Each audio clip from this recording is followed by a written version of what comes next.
can't stop. What the fuck you thought this was? Bitch, I'm hot and it's locked. They can't stop me. I got buzz. I've been busy. I've been winning. You can't heal me, but you feel me. Bitch, I'm the best that you done had. I broke it off and got in my bag. You feeling played and going. Welcome back, boys. Well, we're back at Pearls, and today we got one of the hometown heroes. Oh, shit. So tonight we are honored to sit down with one of the hometown heroes, our lyrical genius, one of the most respected voices in hip-hop. He's rocked stages alongside heavyweights like Fetty Wap, Waka Flocka, and his journey has taken him across the globe. But tonight he's right here with us to have a conversation. He's more than just an artist. He's a father, husband, leader, a hard worker who has earned every rep of respect on this planet. To his children, they call him Dad. Some as Elijah. But today, everyone, let's welcome in the man, Gifo. Damn. Hell Bro, yeah. Felt like a wrestler or a boxer coming out. Just the craziest intro. Hell yeah. What'd you think of it? That was a nice little... Yeah, man. Thank you. I appreciate it. Yeah, nice little... I kind of like bring people on. I want to kind of give them a nice little introduction, give them their flowers. And a lot of people don't kind of get that today. Oh, yeah. So, especially like, man, I was like, I'm going to cook something up for him. I appreciate it, man. That's very kind words. Thank you. Man, it's been a while since I've seen you. I know, man. And the times I've seen you, probably in the last couple of years, just briefly, like not for a long period. So we'll kind of like breeze past each other, and I was like, oh, shit. Yeah. And then we'll kind of like dap up, kind of catch up with one another and kind of see how everything's going. Yes, sir. But how's everything going for you, like work-wise, family-wise? It's good, man. Things with work are going great. Kids are getting big. Mm-hmm. Me and Kai are about to celebrate our 2-year wedding anniversary. Been together a lot longer. Thank you. Hell yeah. Yeah, it's cool being married. Yeah? Yeah, it's got its perks for sure. Hell yeah. We'll get into that. So what I kind of like to do, I kind of like to start from like from the beginning into where we are now. Okay. So like let's get into like how was like growing up for you? Growing up, I grew up mostly in Sioux City. Okay. I was back and forth between here and Chicago. Okay. Up until I was about 3. Mm-hmm.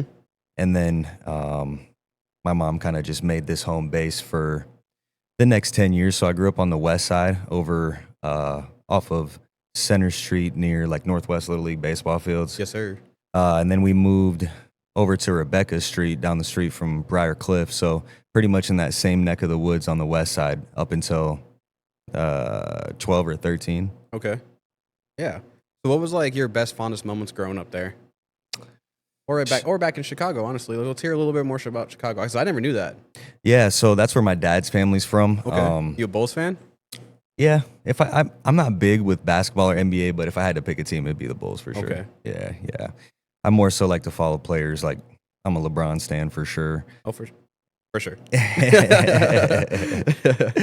But yeah, I would spend time out there in the summers, couple weeks every year, sometimes like the holidays. But I don't really have much memory of living there. Okay. Other than, like how you have like your one core memory from like when you're like, I don't even know how old I was. It's probably like your first like awakened moment. Mm-hmm. Probably, I think my oldest memory is probably me and my parents swimming in the lake. Okay. I don't know. I could have been like 3. Oh shit. Something like that. But, yeah. It's one of those, you don't even really know if you remember it. You just remember the memory almost. Yeah.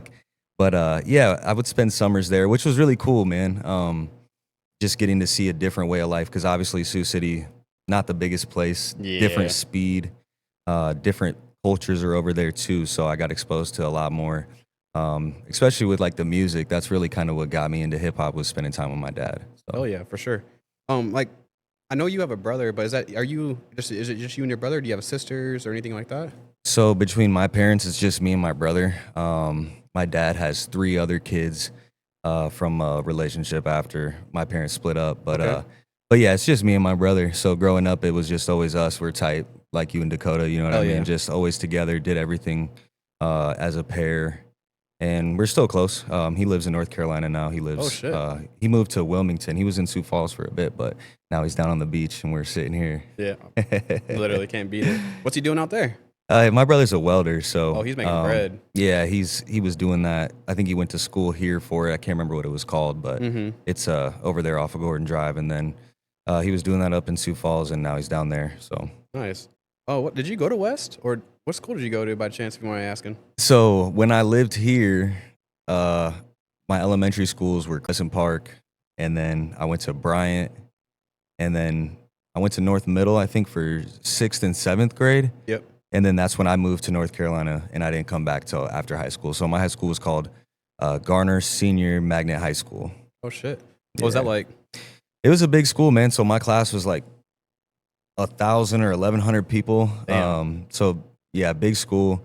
Where I lived was like one of the fastest growing counties in the country. So I lived right outside of Raleigh. It was called Wake County.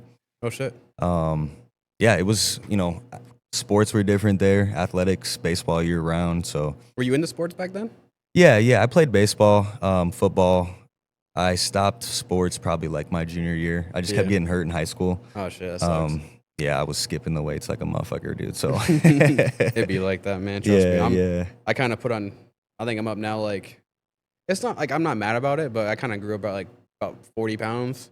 And it's just kind of like I just had a baby about a year ago. So of course I have that weight, and then naturally, I got, relationship weight. And so it's kind of like, I'm cool with it. Yeah, man. I mean, it's happy weight, it's dad weight. You know what I mean? That's what I'm saying. Especially like once you get like the happy weight and the dad weight, and then once you get that, they kind of mush that together. You get the dad strength. Oh yeah.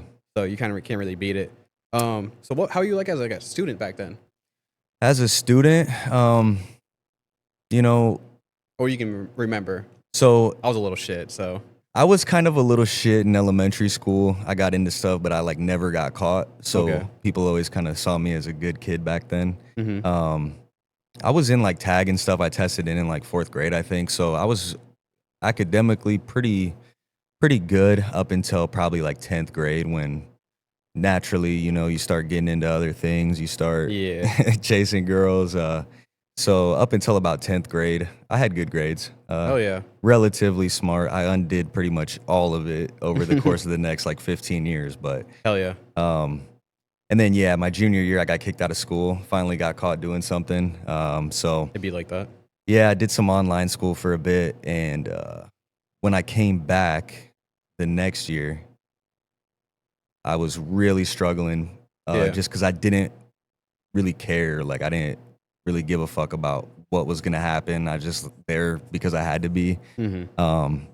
And then I got pulled into the office, and one of the principals, Mr. Maltzby, he was like, "We don't want you here next year. Damn. Just lock in, basically. Like, figure it the fuck out." And so locked in, made it out by the skin of my teeth, did graduate, did get my diploma. Hell yeah. And the very next day I was like, I'm out of here. And I just came back here. Hell yeah. So what was it like when you came back to Sioux City? Because I kind of remember kind of fairly, because you started hanging around like Brody. That's how I met you, I'm pretty sure. Yeah, so when me and you met, I was coming back every summer for the whole summer through high school. Because I never wanted to move there. I respect my mom's decision. Obviously, she did what was best for, us as a family. But, or what she thought would be best for us, which, who knows, maybe it was best for me. But I really didn't want to leave. Leaving at, 12, 13, it was hard because you have your life as a kid where you have your friends, you have like your sports, you have all these things that you want to do. Yeah. And you're still really young, but it's hard to go to a new place at that age. Middle school is when people get a little meaner, clickier, so, and actually when I first got there, I had to go to a middle school that was like an hour away from where I lived because I enrolled too late. Schools there are weird. And so I had to start at a new school for 8th grade and then another new school for 9th grade. So it was kind of like a tumultuous thing. And I didn't really fit in with anybody because culturally there it's different too. It's the South, right? Like, I used to get in trouble because I didn't call people ma'am or sir. Okay, yeah. Stuff like that. My 8th grade school that I went to, boys had to tuck their shirts in. Oh shit. Yeah.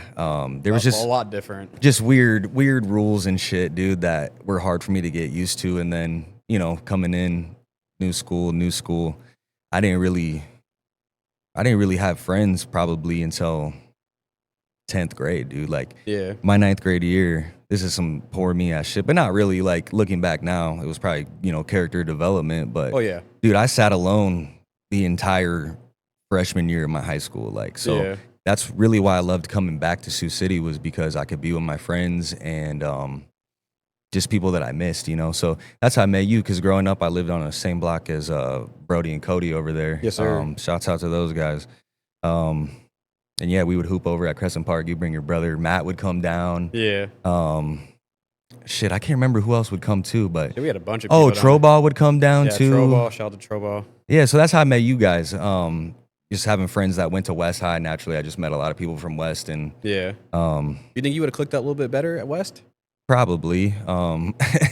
Just looking back now, like there's people I went to school with at North that, like, if I saw them now, like they wouldn't say what's up to me like the way that people that I met just being here in the summer from West did. So yeah, I don't know. I probably would have got along better at West for sure. For sure. I think because my boy Devin Solsberger, we talked about that because like I feel like with West, like I feel like everyone, even he said that too. He's like, I feel like everyone has like a monkey on their back. Yeah. And like everyone, for some reason, like even with that monkey on their back, they all treated, you know, there was that old, you know, they had those bullies and you know that type shit, whatever. But they always had like each other's back. Yeah. It was kind of like that weird thing. It wasn't like weird, but it was also like a good thing for us to, like, you know, they just knew like, you know what, like this guy's cool. Right. You know what I mean? So it was just kind of like, I don't know. I loved going to West. You know, I had kind of like the similar experience, but I had my friends in my freshman and sophomore year. But my junior and senior year, I was damn near alone the whole time. Yeah. Because like all my friends, like Maddie, Roman, and all of them, they were all like upperclassmen. Exactly. Older than you, graduated and left the school. That's what I'm saying. And so like once they graduated, I was just kind of like by myself and shit. And so I was just kind of like, damn, okay, like, what do I do now? Yeah.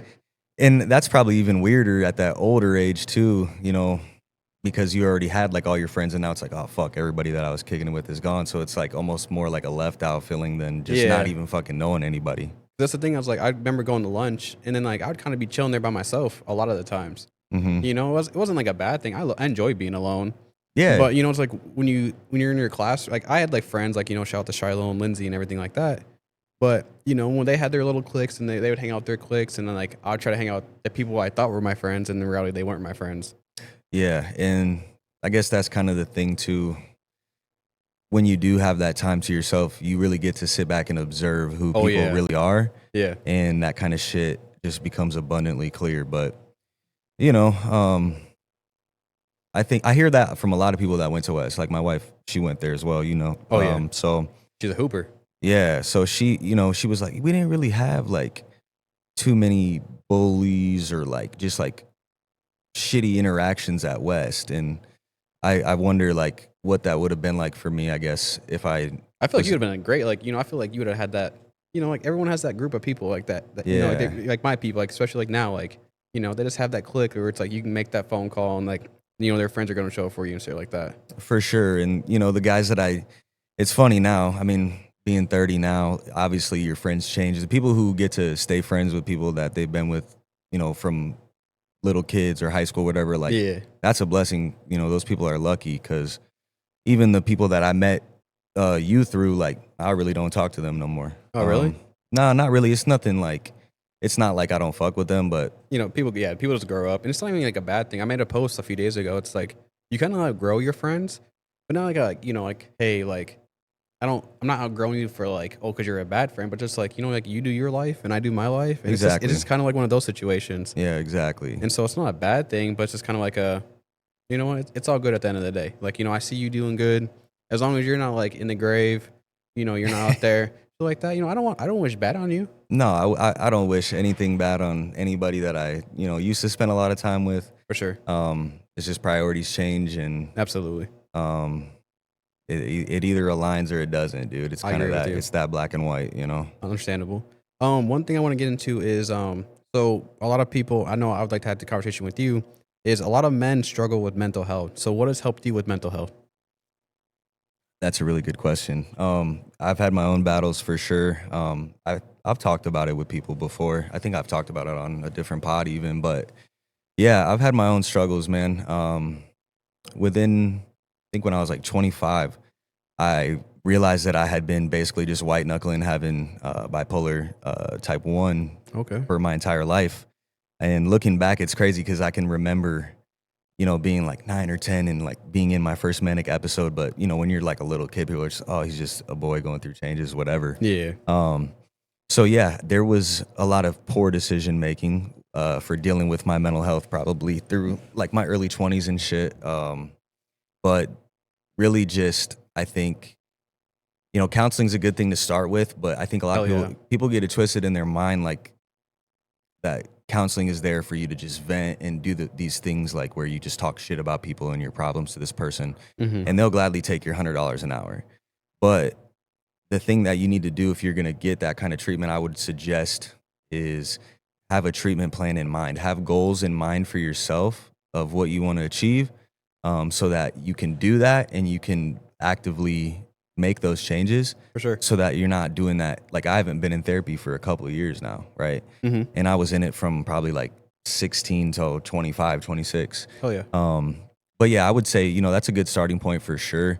But at this point now, God's number one for me, for my mental clarity and just for my peace.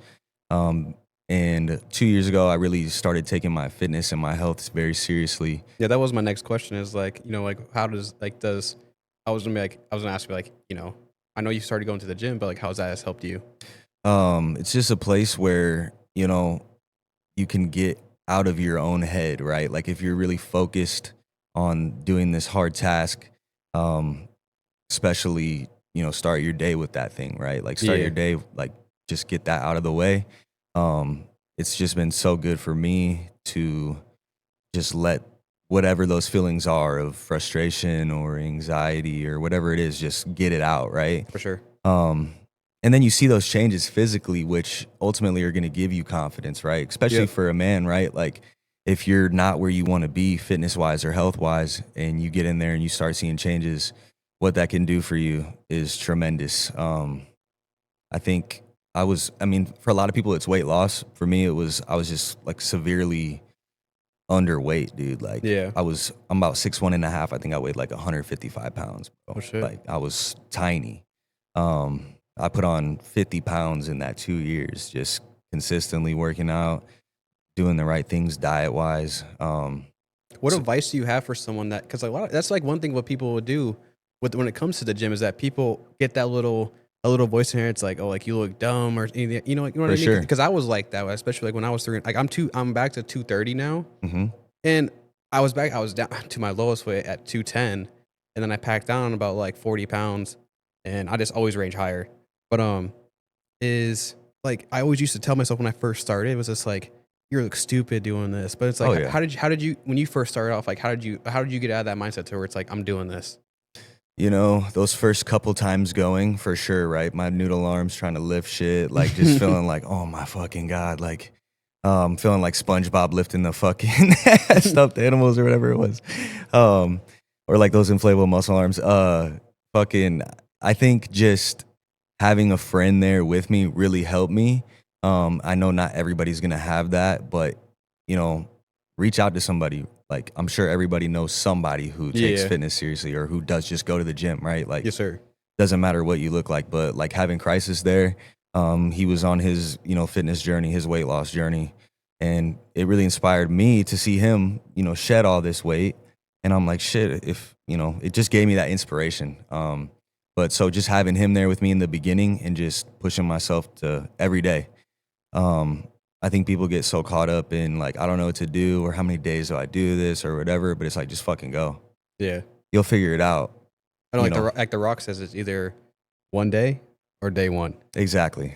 So I always like kind of, every time I see that quote on TikTok, it kind of reminds me, it's like, dude, you did it before.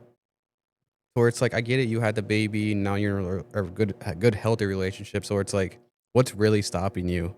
Exactly. And it's just kind of like you get that little bitch voice in your head where it's like, oh, you're tired and this and that. But it's just like, regardless, do it tired, do it broke, do it sad. But at the end of the day, just go do it.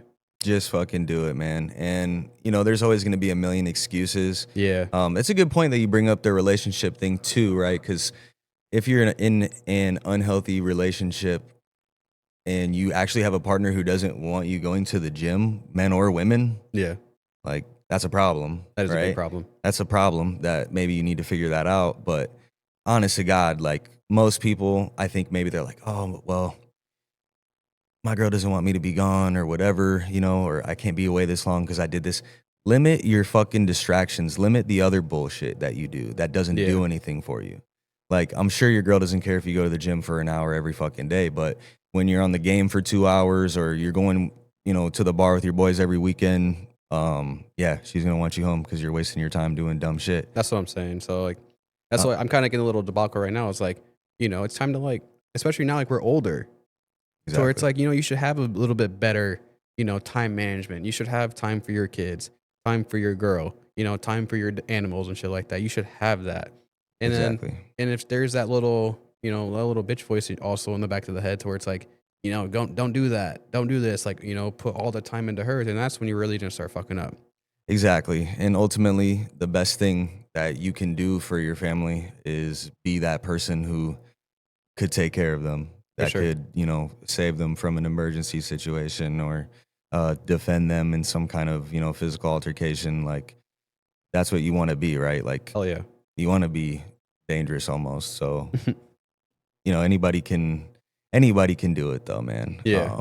I've seen people, there's a dude that goes to the gym that I go to. When he used to come in, I mean, this dude was really big and he would come in and he'd have like a fucking walker, bro. Oh, really? And all he could do, I think for the most part, was just like kind of like walk in the pool. Then now he's doing like water aerobics. I see this motherfucker walking all around town now. Nice. Shedding pounds.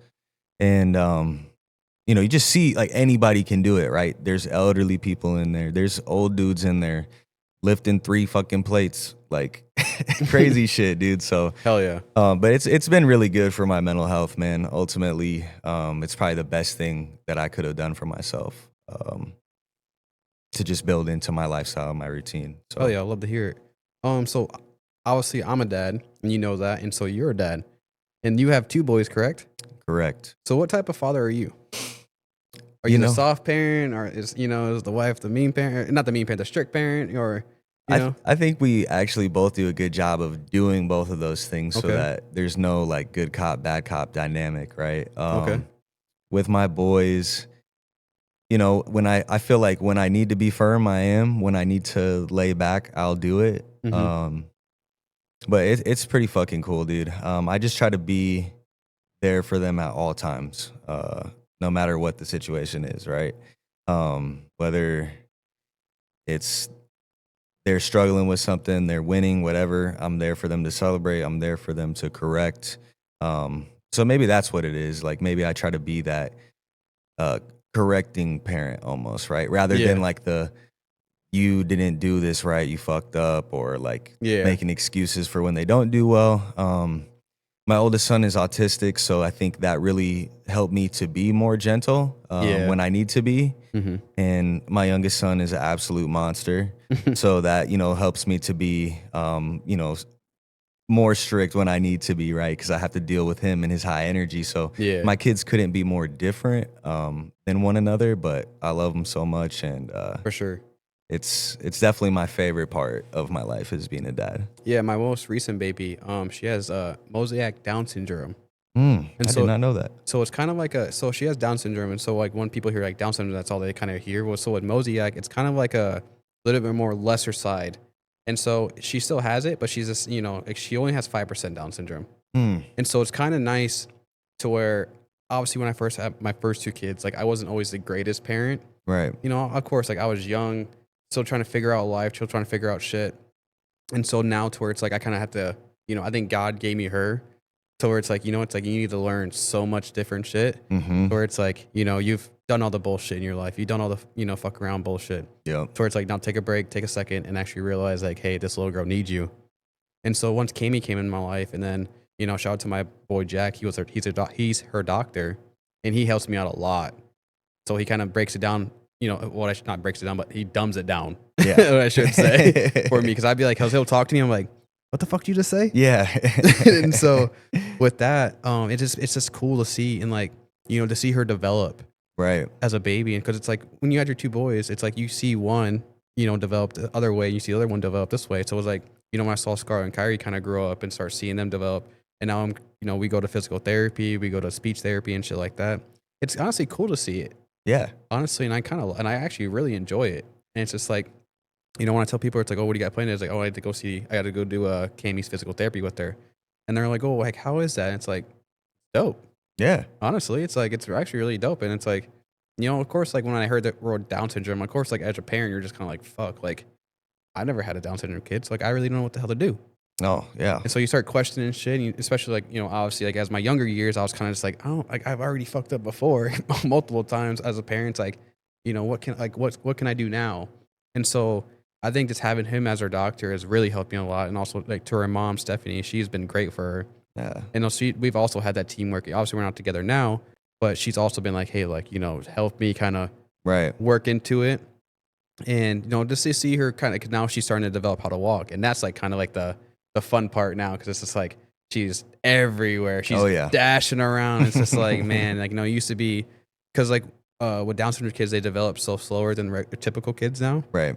And so like as a 1-year-old, they're probably already starting to walk, but now she's just starting to get to the age. So it's like, she's just like a year and I believe like almost 5 months now, a year and a half now.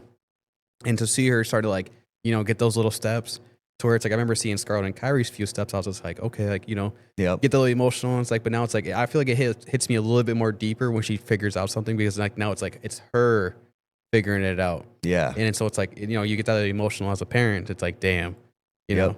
Yep. Because it's just that much harder, you know? That's crazy, the walking thing. Cause yeah, my oldest son, that's kind of one of the first signs for us of like kind of noticing that there was something going on. Cause he didn't walk till he was almost 2. Oh shit, really? So we weren't really sure what was going on. And that's when we went to go see a neurologist, and start getting him tested for different things. So yeah, the walking thing was big for us too. Like, I know exactly what you mean. Yeah, just you get that little, you know, for some, like you just get emotional. And it's like, yeah. You know, your kid's like, why are you crying? It's like, I don't know why I'm crying. It's just like, I don't know. I'm not crying. That's what I'm saying. Like, I'm not crying. And like, you turn aside, you're like, you start wiping the tears. It's like, you know, because like we had to get these little boots for her. And, you know, obviously, like I'm still a parent. So it's like, I'm still trying to figure out, like, you know, I'm like the cool parent. Where it's like, oh, it's like, you don't need this. Yeah. But in reality, it's like, Stephanie's like, Drake, she needs to put these on. Like, you need to do it. And so I was like, I start putting it on. I tell her it's starting to really help her out a lot more. Yeah. So it's like, okay, like now I get it. I fully get it now. And it's just like, dude, it's like, I love being a parent, dude. Honestly, like it's like, I remember I was doing a podcast with Devin. I was just like, dude, like nothing beats it. No, nothing, dude. Nothing like getting home and that little hug. That little hug, man. The excitement to see you. Like, yeah. Just tonight when I was getting home, my son must have heard me coming in. He was in his room, comes running out, damn near tackled me. Hell yeah. Little 5-year-old. So yeah, there's nothing that feeling is unmatched. 100%. That's the thing. I think people, like, when everyone asks me like, what's it like to be a parent? You can only talk about it, but they don't understand the feeling of it. No, it's like an acid trip, dude. You can't fucking describe it. Like, yeah, and that's the reason. Just got to do it. Yeah, and it's just like, I don't get it. And like my girlfriend's best friend, Kiana Strong, her son won the state championship, and I asked her that question. I was like, what was going through your mind during that moment? Because like obviously you've seen him grow as a baby. Right. And now he's a state champion. It's like, what's going through your head? And she's like, I could breathe.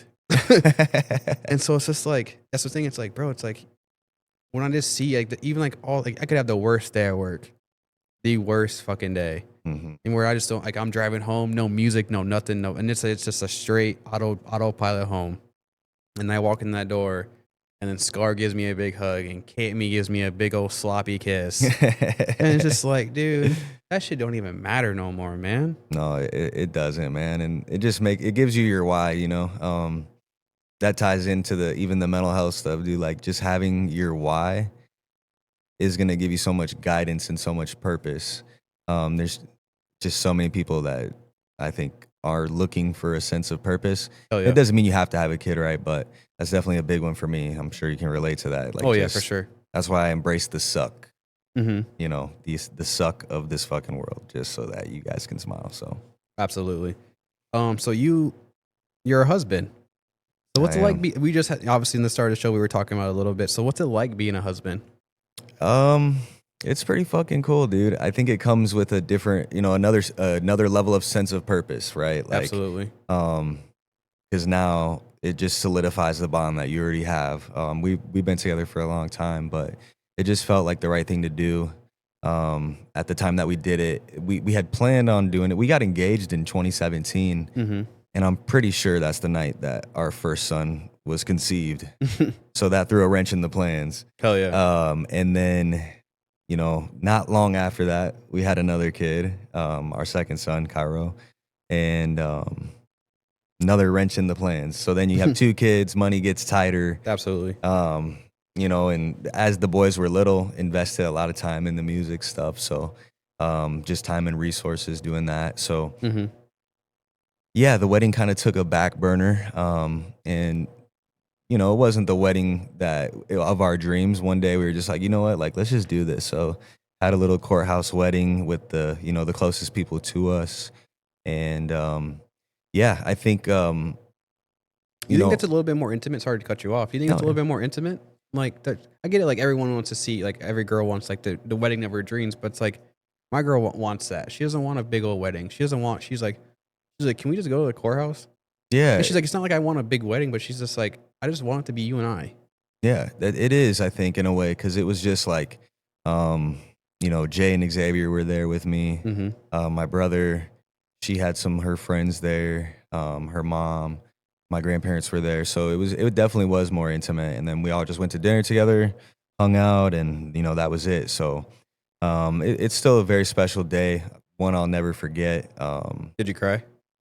A little bit, yeah. I got a little choked up. And the coolest thing, I think, was that the boys were old enough to be there and remember it, right? Like, so that was a big thing for us too, is like, if we're gonna make it happen, like, let's just do it now. The boys are old enough to, remember being a part of it, seeing their parents get married, not just hearing about it, right? I think that's kind of a cool thing for us. Like, obviously, that's not the way God intends for it to be for us, but, they were old enough to see it, not just hear about it, so they got to live it too and experience it. Absolutely. And then, one thing I will say too, for your marriage, the best thing that we could have done for our marriage was start going to church together, accept Jesus Christ together, baptized together, done like our discipleship stuff together. She actually completed hers. I haven't completed mine, so I'm super proud of her for that. But I think as long as you have, that faith at the center of your marriage and you guys focus on each other, and never stop trying to build that and continue to just be close, it can't really go wrong, man. Obviously, you're going to have your little arguments and things like that. But for any young married couples or young couples that want to be married, I think my biggest thing of advice would be every single little disagreement or argument doesn't need to be the end of everything. Right? Like, just cool down, just walk away, cool down. It doesn't need to be the end of the fucking world, right? Like, and I think marriage does add another layer to that too, where it's like, hey, we're locked in. Like, no matter what, this isn't going anywhere. I'm not going anywhere. And just be forgiving, right? Be tolerant. Be tolerant of each other, learn to love each other, make those compromises. Absolutely. But yeah, it's great, man. Just knowing that, I have my person for the rest of my life. That's a lot of peace, Oh yeah, you can't really beat that, because nowadays, like, the dating world's fucked. Yeah, I hear that. I hear that a lot. So man. Fucked. That's why it's like, even the relationship in them now, it's like, we have our disagreements and shit like that, but it's like, her and I sat at the bar just a few days ago, and we were having a rough couple of days. It wasn't anything serious, anything bad. We just had a little disagreement. But she goes to therapy. I haven't gone to therapy in a couple of years, but she was telling me about what the therapist saying, and I was like, I agree with you. And I was like, how about we just do this? How about we get to point A and we get to point B and we figure out point C? Yeah. But we never get to D no more. Yes. And we'll leave it at that. And she was like, no, I agree with you. Let's just do that. Because it's like, we kept going to D. We never figured out A, B, or C. Yep. So I was like, you be A. You be A, I'll be B, and then C will be where we meet in the middle. Exactly. And then it's like, but once we hit the D, that's when we're so far off when it actually fucking matters. Exactly, man. Like, and it's easy to get there. It's so easy to get to that point. And obviously, like, loving somebody, it's a decision. It's a choice. Like you obviously will have feelings of love for whoever, right? Whoever, you know, you're investing your time into, right? Absolutely. There's attraction, there's all these things that bring people together, but ultimately, like loving somebody is 100% a decision and a choice and a commitment. Absolutely. People tell people they love them all the time, but do they really? Like, it's just the romantic idea of it is cool and everything. I'm not discrediting that. Like, I agree with you on that one. Yeah. there's a romance to love for sure, right? Yeah.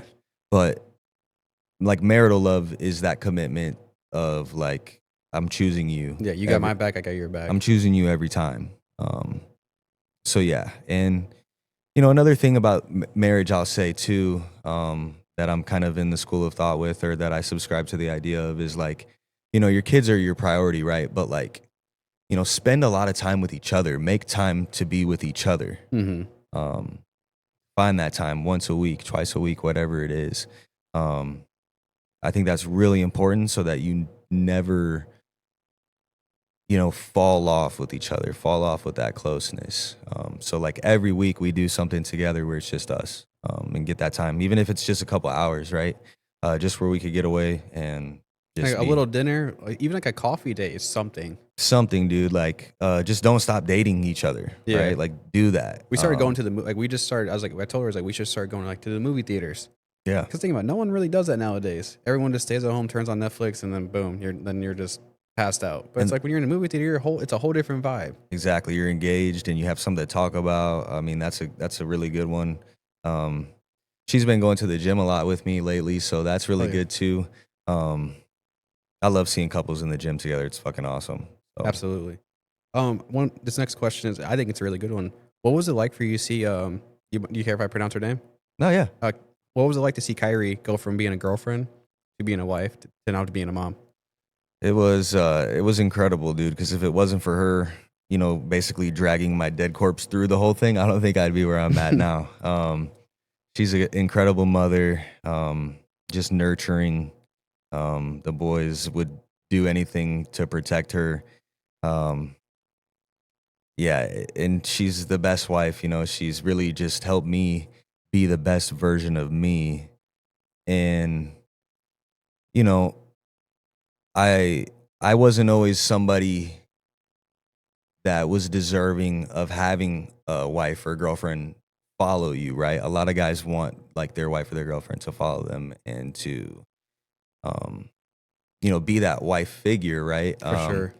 But you got to ask yourself, like, do I deserve that? Am I someone strong enough to have that title or to be that person for the person that I love? And she, you know, helped me to see that that person was in me and that I could do it. So yeah, she's always been my best friend from the time we met. When we first met, we used to like hoop together, drink beer together, do just like fun shit all the time. And yeah, it's still fun. So it's been super amazing. And she's a great daughter. She's a great sister, great aunt to anybody in her life. She's a great friend. So I'm very lucky to have her. And yeah, I don't know where I would be if I didn't have her to kind of guide me through some of those like worst times, my worst days. So I respect it. No, like that's even like with my girlfriend now. It's just like, you know, like my past relationships, they weren't always the greatest, but it's just like I just feel like I couldn't ever be myself. Mm-hmm. You know, it's like, you know, she lets me watch like the shows I watch. She lets me do the shit I like to do. You know, it's like I've got back into Gundams. Do you know what Gundams are? Oh yeah, Gundam. Yep. Yes, and so she's really kind of like really letting me kind of get back into my little childhood. And it's like I never had that. You know, it's like every time I'd be like, "Oh, I'm gonna watch the show," and I'd get like, that's kind of weird." Like, you know, but she never says those little comments, right? And so it's like, you know, it's just that little thing that has made such a big difference. It's like I remember when I was about to turn 30, and I just found out that Hobby Lobby has Gundams, and so I was like, "Babe, we should go to Gundams. Rather than not Gundams, we should go to Hobby Lobby." And she loves Hobby Lobby. Yeah.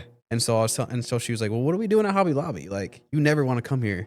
And I didn't want to kind of like show it to her because like I was like, you know, you get that little voice in your head. It's like she might think it's stupid. Yeah. You know, and then like, so we get there and I'm like searching for the toys and shit like that. And so I find them and she's like, "You like these?" And I was like, "Yeah." I was like, me and my me and Dakota grew up on these. Me and my best friend McLeod grew up on these. Literally, she's like, cool. Just acceptance. Yeah, man. just accepting. Yeah. I remember just like looking at her, I was like, you're not mad. And then to top it off, she paid for all of them. Oh, wow. Shouts out for that, man. Yeah, that's what I'm saying, bro. It's like, dude, in that moment, I wanted to cry because it's like, dude, like, I never had someone like this. I've had girlfriends, like cool girlfriends in the past, but they're just never that one. Like, your partner shouldn't be your biggest fucking hater, man. You Yeah. know? And that's the part where it's just like that. Even that little gun, that little box toy. Any girlfriend I've had in the past, I feel like would have been like, that's fucking stupid. Why would you even get into this? It's like you're 30 years old, like, you know. But it's like to finally find someone that lets you be yourself has been such a rewarding feeling. Like I turn on anime, and she sits there right there next to me. That's awesome. That's really awesome. And it's just like, you know, what more could a guy ask for at the end of the day? Not much, man. I mean, there's no better feeling than getting that acceptance, you know, from somebody you care about, and Absolutely. yeah, that's good. I love that for you, dude. Honestly, Thank you. One thing I want to get into is how the hell did you become a Vikings fan? Fuck, dude. And also the Ravens one. Unfortunately, it was kind of passed down. Oh, really?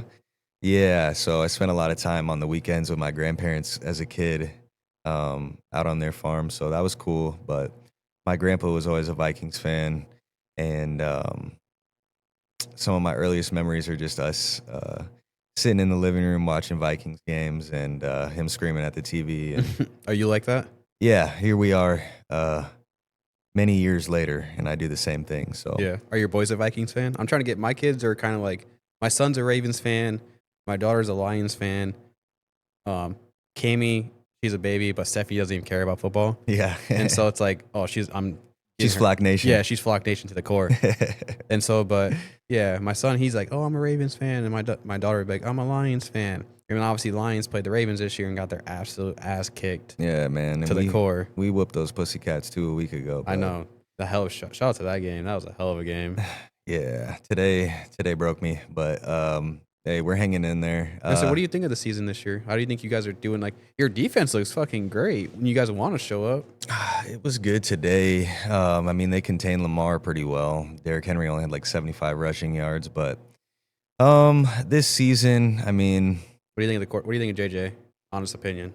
Honest opinion, it's still too early to really say. I see arm talent. He could develop. I see arm talent. I see a love of the game.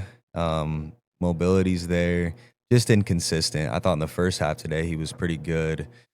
Second half, I don't like him dropping back 42 times. I don't know why. There's a few things that have concerned me this year. Obviously, I'm just a guy sitting in a chair on a couch, you know, but I like to think I spend a lot of unnecessary time understanding football. Yeah.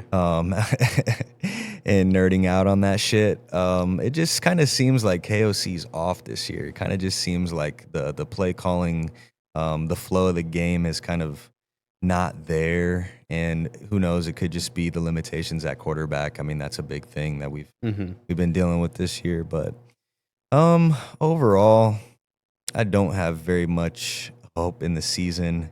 Right now, sitting at 4-5, it's not looking too hot. You guys at 4-5 is a good thing, right? Like with Lamar being back, us at 4-5 in our division, and Chicago winning games, Detroit winning games, Green Bay. It's gonna be tough. I mean, we're 2-0 in division, so I agree with you. Because even like I always tell everyone, because everyone's like, "Oh, like you guys are going to win the championship. You guys win the championship." What whoopsie whoop whoop. I've heard this for so many fucking years nowadays, man.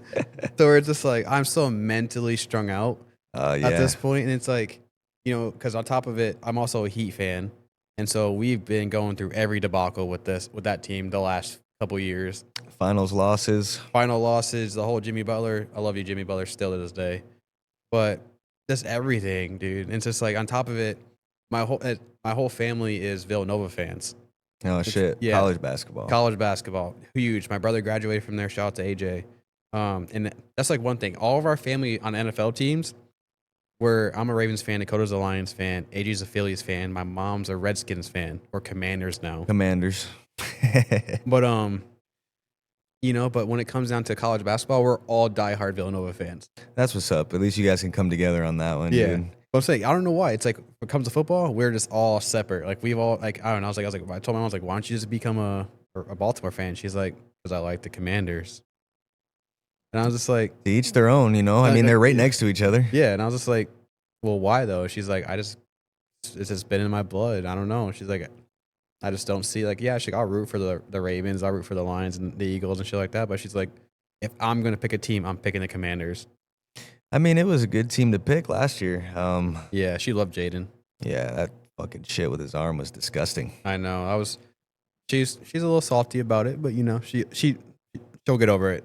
Yeah, fuck, dude. I've seen my arm do that, dude. Fucking snapped my shit one time and it was looked like a W or some shit. That sucks. Disgusting. Yeah, it gives you PTSD seeing shit like that. Yeah, the shit. Even with the whole Tyreek Hill shit, you see all his. Oh, that was fucking gross too. I know. Like literally, I remember like my boy Ethan Highland texted me, and he was like, "Shout out to Ethan, man! Yeah, Holy shit!" Yeah, shout out to Ethan. But I remember him just texting me the photo. He's like Tyreek Hill because we both had him for a tutty at a game, and he's like Tyreek's gone. And I was like, what do you mean? And I opened up the message. Because I just see like the two messages sent. So I see the first one, then I see the photo next. Oh, fuck. And I just see him holding his leg, and I was like, oh my. I was like, well, there goes the parlay. So I was just like, damn, man. Oh, that leg's done. Yeah, and I just kind of chalked that one to the game, and I was like, all right, well, on to the next one. So yeah, man, you hate to see shit like that. Was it not weird that Tyreek seemed almost okay relieved? Yeah. I don't know. He was just kind of like sitting there, and you can tell he was just kind of like holding his leg, and he was just kind of like, you know, obviously he's probably in pain. Yeah. But there's probably so much adrenaline through your body as an NFL player. A lot of shock in the moment, but it's like, I don't know, dude. There was all these fucking memes. It was like, Tyreek Hill is just so happy he doesn't have to take another fucking snap alongside Tua. Sure, even like today, how the fuck did the Bills win? Well, I know how the fuck did the Miami win? That's the part where I'm just like, because the Bills just won their Super Bowl. Yeah, 30-13. Yeah, they won their Super Bowl against the Chiefs. Congratulations. This happens every regular season. Yeah. Just for them to lose to them. And absolutely. That's what I always tell everyone, like when it comes to the Ravens, is that we always suck beginning of the year, and for somehow in God's way, we're in the playoffs. It was the same story last year with the defense. It was atrocious, and then it got good, and this year more the same. And that's the part where it's like I've dealt with this for so many years, mentally, physically, and emotionally. Where it's like, are you sick of Harbaugh yet? Everyone asked me that question. I'm not going to lie to you. So much people ask me that question. And it's like, I watched him win his first Super Bowl, and I cried like a baby. Yeah. And so ever since that moment, I just always stuck right. Like, everyone's like, oh, you need to fire your coach. And I'm just like, fuck no. And I'm just a diehard. And so it's like, no, I was like, I love him. Like, I love who he is as a coach. I just think, dude, it's like, I don't know. I just think the play calls we do. And even when we lost to our defensive coordinator to the Seahawks, I think that also took a toll on us. I don't know. I just think we're just not in the right groove as a team right now. And it's like, but it's always like that. Wait, Mike McDonald was your DC. Yeah, we were a hell of a coach. That's where once he got those boys under him, and like they believed in him. Yeah, our defense was fucking insane. And so to lose that and to see, the Seahawks thrive now, where it's like, how would we be if you would have stayed one more year? Oh, it fucking hurts me too. Watching Sam Darnold ball makes me fucking sick. I know him and Jackson are going crazy. Makes me sick. It's insane. Do you think? I'm trying to ask this question. Who do you think is a better receiver now, or do you think he was better with Justin, or you think he's better now with Jackson? He's better with Jackson right now. It seems like. I mean, fuck, dude, Jackson's like on pace to be the first 2,000-yard receiver, dude. He's gonna score like, yeah. Right now, he's on a historic pace. I mean, yeah, he's having a better year this year than he did last year. I think, but also last year was really his first chance to start for 2 years or so. I think it was since Carolina. So, yeah. Shouts out to Sam Darnold, America's quarterback. Fucking hell, dude, I miss you. Do you? Oh yeah, I miss him. I feel like that was an organizational failure, unlike any other. They gave him a bag too.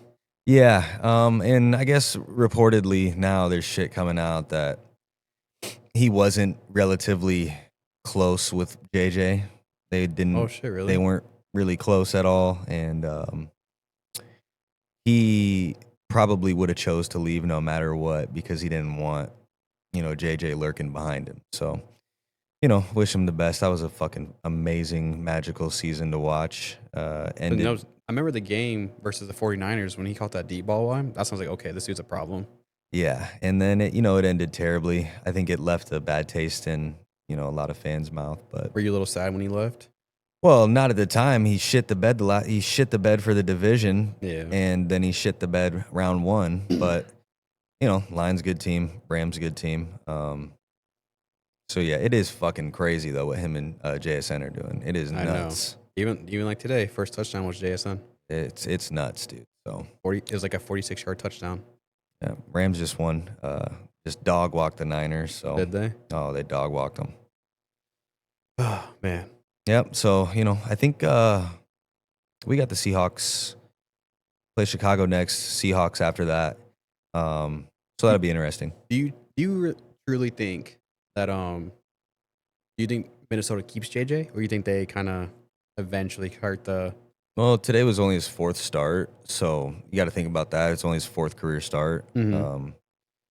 He's at least going to get next year, at least. Yeah. And like I said, it's just too early to tell. I've seen some things that I like. I was watching this. JT O'Sullivan does a breakdown on film on YouTube. I think he's got a pod or something. So I was watching the episode on JJ from the Lions win, and just seeing somebody who really understands what's going on break it down and just kind of put it in layman terms for casuals to watch. Yeah. It was interesting, some of the points he was making, but he liked a lot of what he saw. So Oh yeah. He's fast though. JJ's fast. I liked him in Michigan. He was clean in Michigan. Yeah, just didn't throw a lot. So that's kind of part of the reason I don't like 42 dropbacks. I think they got to, Aaron Jones only had 11 touches today. So Or their first tutty. Yeah, I know. And when he was getting the ball, he was ripping it. So I don't know. I don't know what's happening. That's kind of why I'm like, I don't know what's going on with KOC, but I'm sure they'll figure it out. I trust him. Obviously, coach of the year last year, so Yeah. he'll figure it out. They'll figure it out. Do you truly think that Minnesota will win a Super Bowl?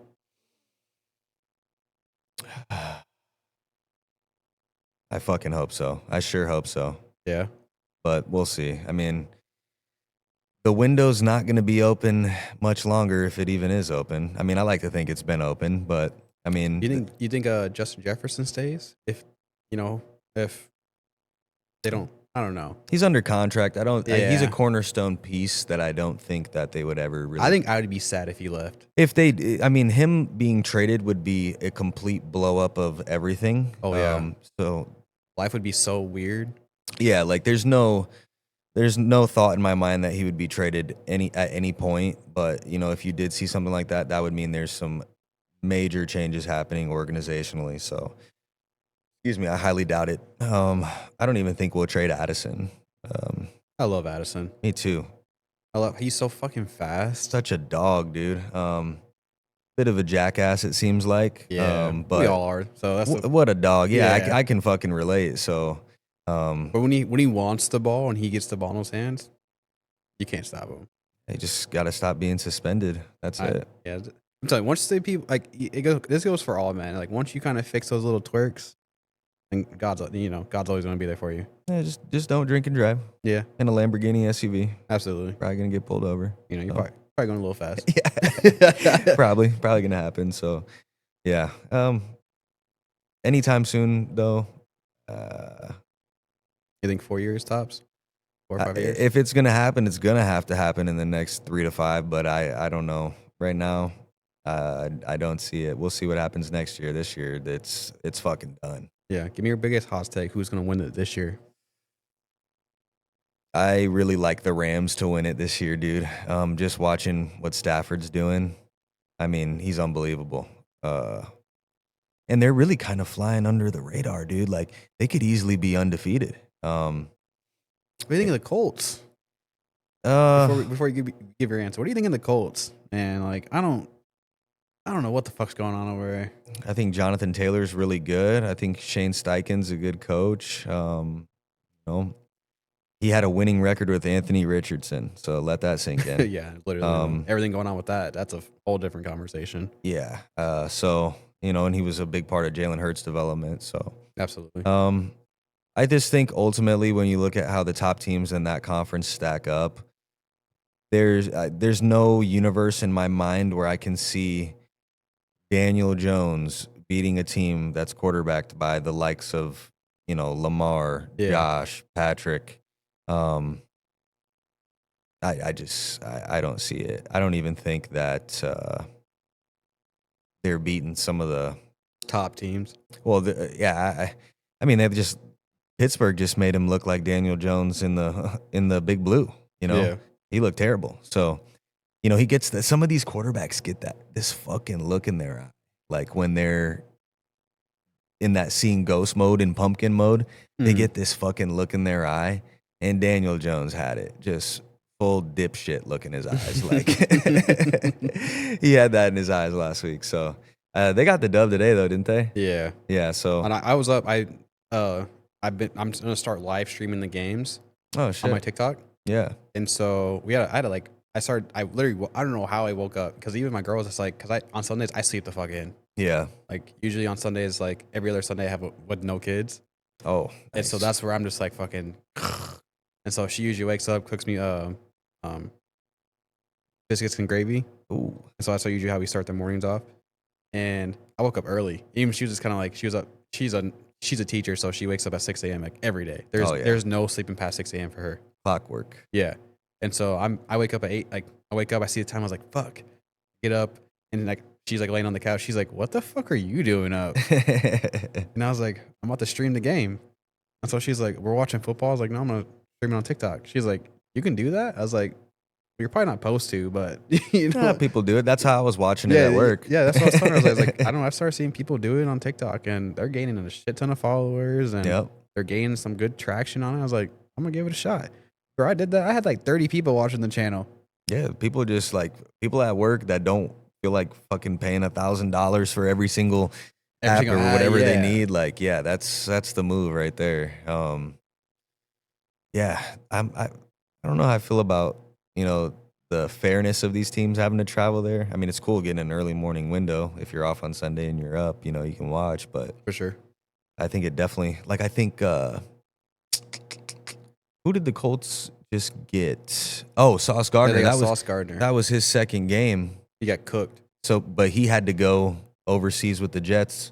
Then he had to go overseas again. So, oh shit, yeah, he's probably on he's definitely lag. Yeah. So, but yeah, I don't know. But Daniel Jones, I think ultimately will hold them back. But with Stafford, I just think, dude, he's always had that dog in him. He's playing in another universe right now. He's unbelievable. Just not even looking, throwing shit all over the place. And really, I heard a stat the other day that they have like the most passing touchdowns like within, was it like fucking 5-yard line or they don't try to run it in those goal to go situations. They're throwing it and they're scoring. Yeah, when I walked in here, they had the game streaming up right here. It was 35-20. Yeah.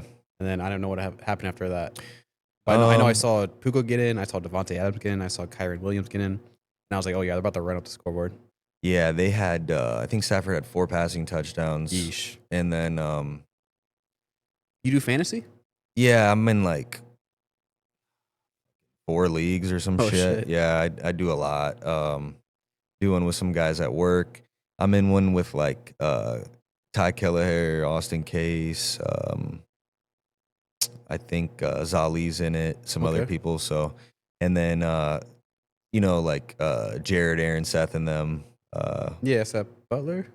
Seth Brick. Brick, okay. Yeah, we've been doing one since high school that we do every year too. Nice. So, yeah, too much time on football shit. I swear to God, dude. I any spare moments that I have, I'm like watching pods. I'm doing this, like absolutely all for nothing. I get nothing out of it. Yeah, it is what it is. It's just kind of like the little mental break. Yeah, the fandom. It's a good hobby, man. It's there's worse things you could be doing. Absolutely. That's why I'm kind of like, I kind of started picking up on like, that's why I want to start getting back into Gundams and shit like that. Cause it's like, it just takes me out of the loop of other bullshit.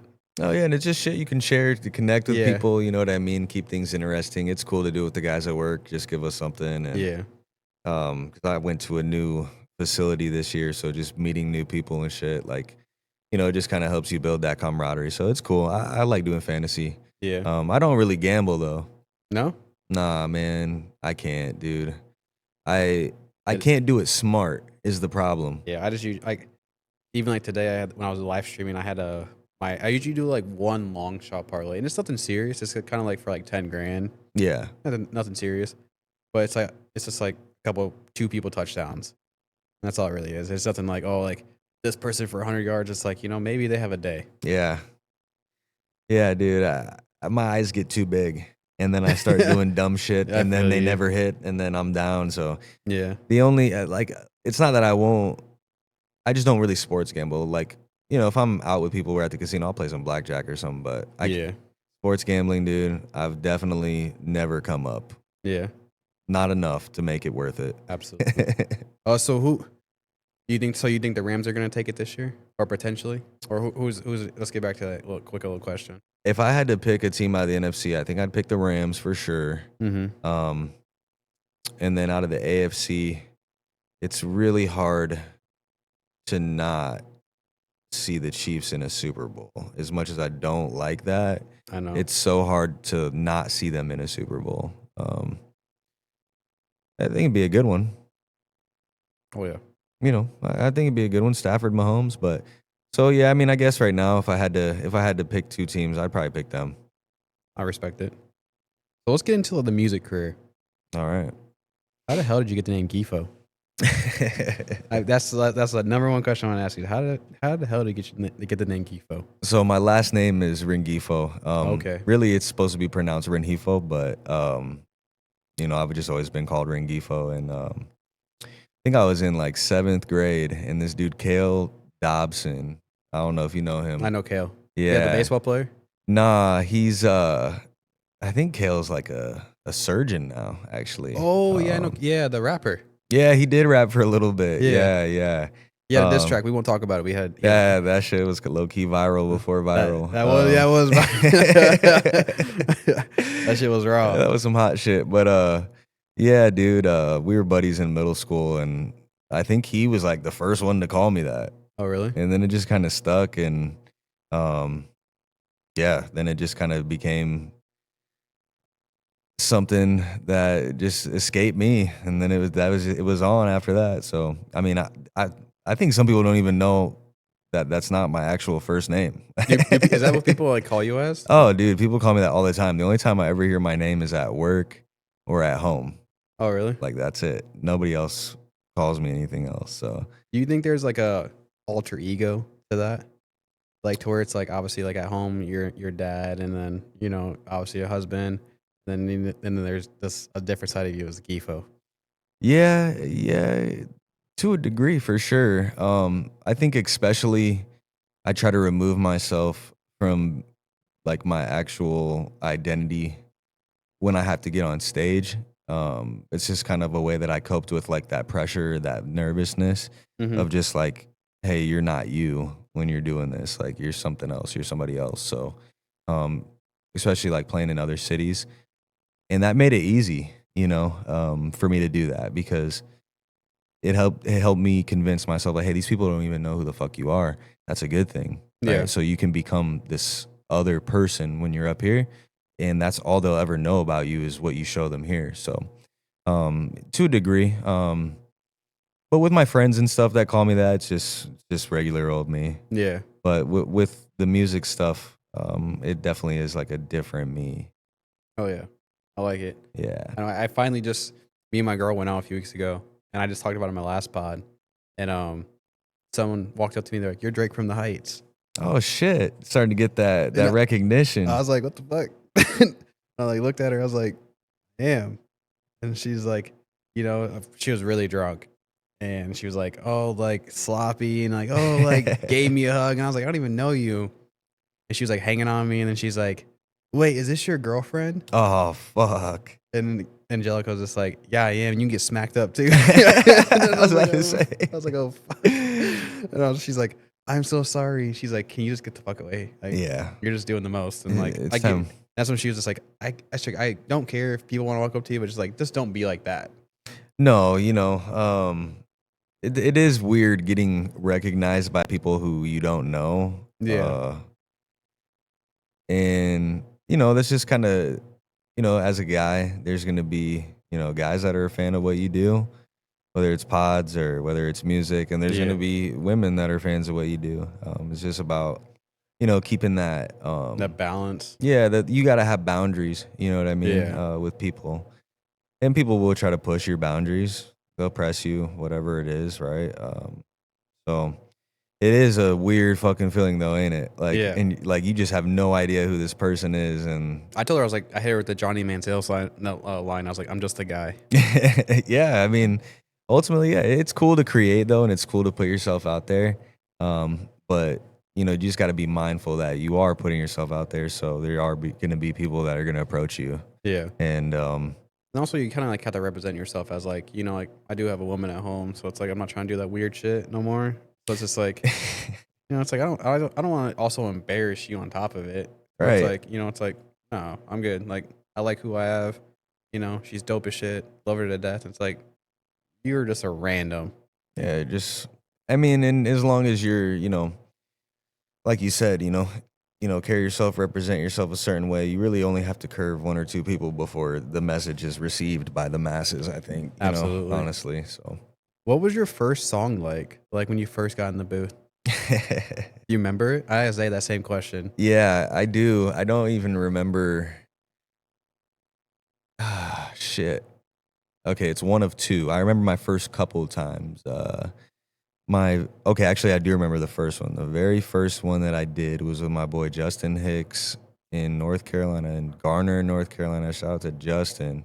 I think he had his family was staying in the apartments that I lived at just because they were building a new house. So, he had just gotten a brand new Apple computer or some shit, and went and got one of those stupid Yeti USB mics. I think I was in 9th grade, and Or you're just like, fuck it, put me on the mic. he was like, "Come over, I'm just about to try to record some music." I was like, "For real?" So at that time, I was actually filming videos because that's when people were jerking like crazy. Oh shit. And at my school, dance was really big, dude. They used to have big ass fucking dance battles before school started. After everybody got off the bus, it was crazy shit. And I had this little camera. I forgot what the fuck it was called. This little square rectangular camera. It might have been called a flip or something. And so I was filming for those guys because I was new at school. I didn't really have friends, but we lived by each other. So Yeah. it's actually kind of fucked up. We were friends when we weren't at school, but we didn't really kick it at school. I think people were not reluctant to bring somebody in, I guess. I don't know. Understandable. It was kind of thinking back now, it's kind of fucked up. Yeah. And ultimately, actually, it led to us getting into a fist fight. But we're cool now as grown ups. We made up over the years after high school. I still talk to that dude. But, so yeah, he was like, "Oh, come over, whatever." I don't even think he was really planning on me rapping. I think he was just planning on me filming him or something. And then ultimately, he was like, "Oh, why don't you get on here and rap?" This motherfucker was remixing "Best I Ever Had" by Drake. Oh shit. And so I don't even remember what the fuck I said, but we did that. And then I think a year later, a friend of mine from the school I went to in 8th grade, he started recording. His brother, his older stepbrother, made beats and shit. And he invited me over, and that's kind of how it all started. We recorded 3 songs that day. It was fun as fuck. And, back then I wasn't even smoking weed, nothing. It was just sober, just us rapping, having fun. Yeah. Enjoying yourself. Get out of your comfort zone, probably. Yeah, it was cool. And I remember we were playing it for his stepdad, and he was trying to be nice, Oh, that's good. It was probably so terrible. I don't even know if those files even exist anymore, but oh shit. And then so that actually introduced me to another guy that we were kicking it with that day that I ended up making music with all through high school. Yeah. So from then till I graduated. Hell yeah. How do you get in that mindset of making a song? Where does Gifo go in that moment? When you hear a beat and it's I asked Zay that same question. It's like, how do you get in that mindset? Cause like, I've been at his house and hearing him record, and I just see him just put his head down. And it's just Yeah. like, like that. I don't know. It's like I've always like wondered that. It's like, how do you do that?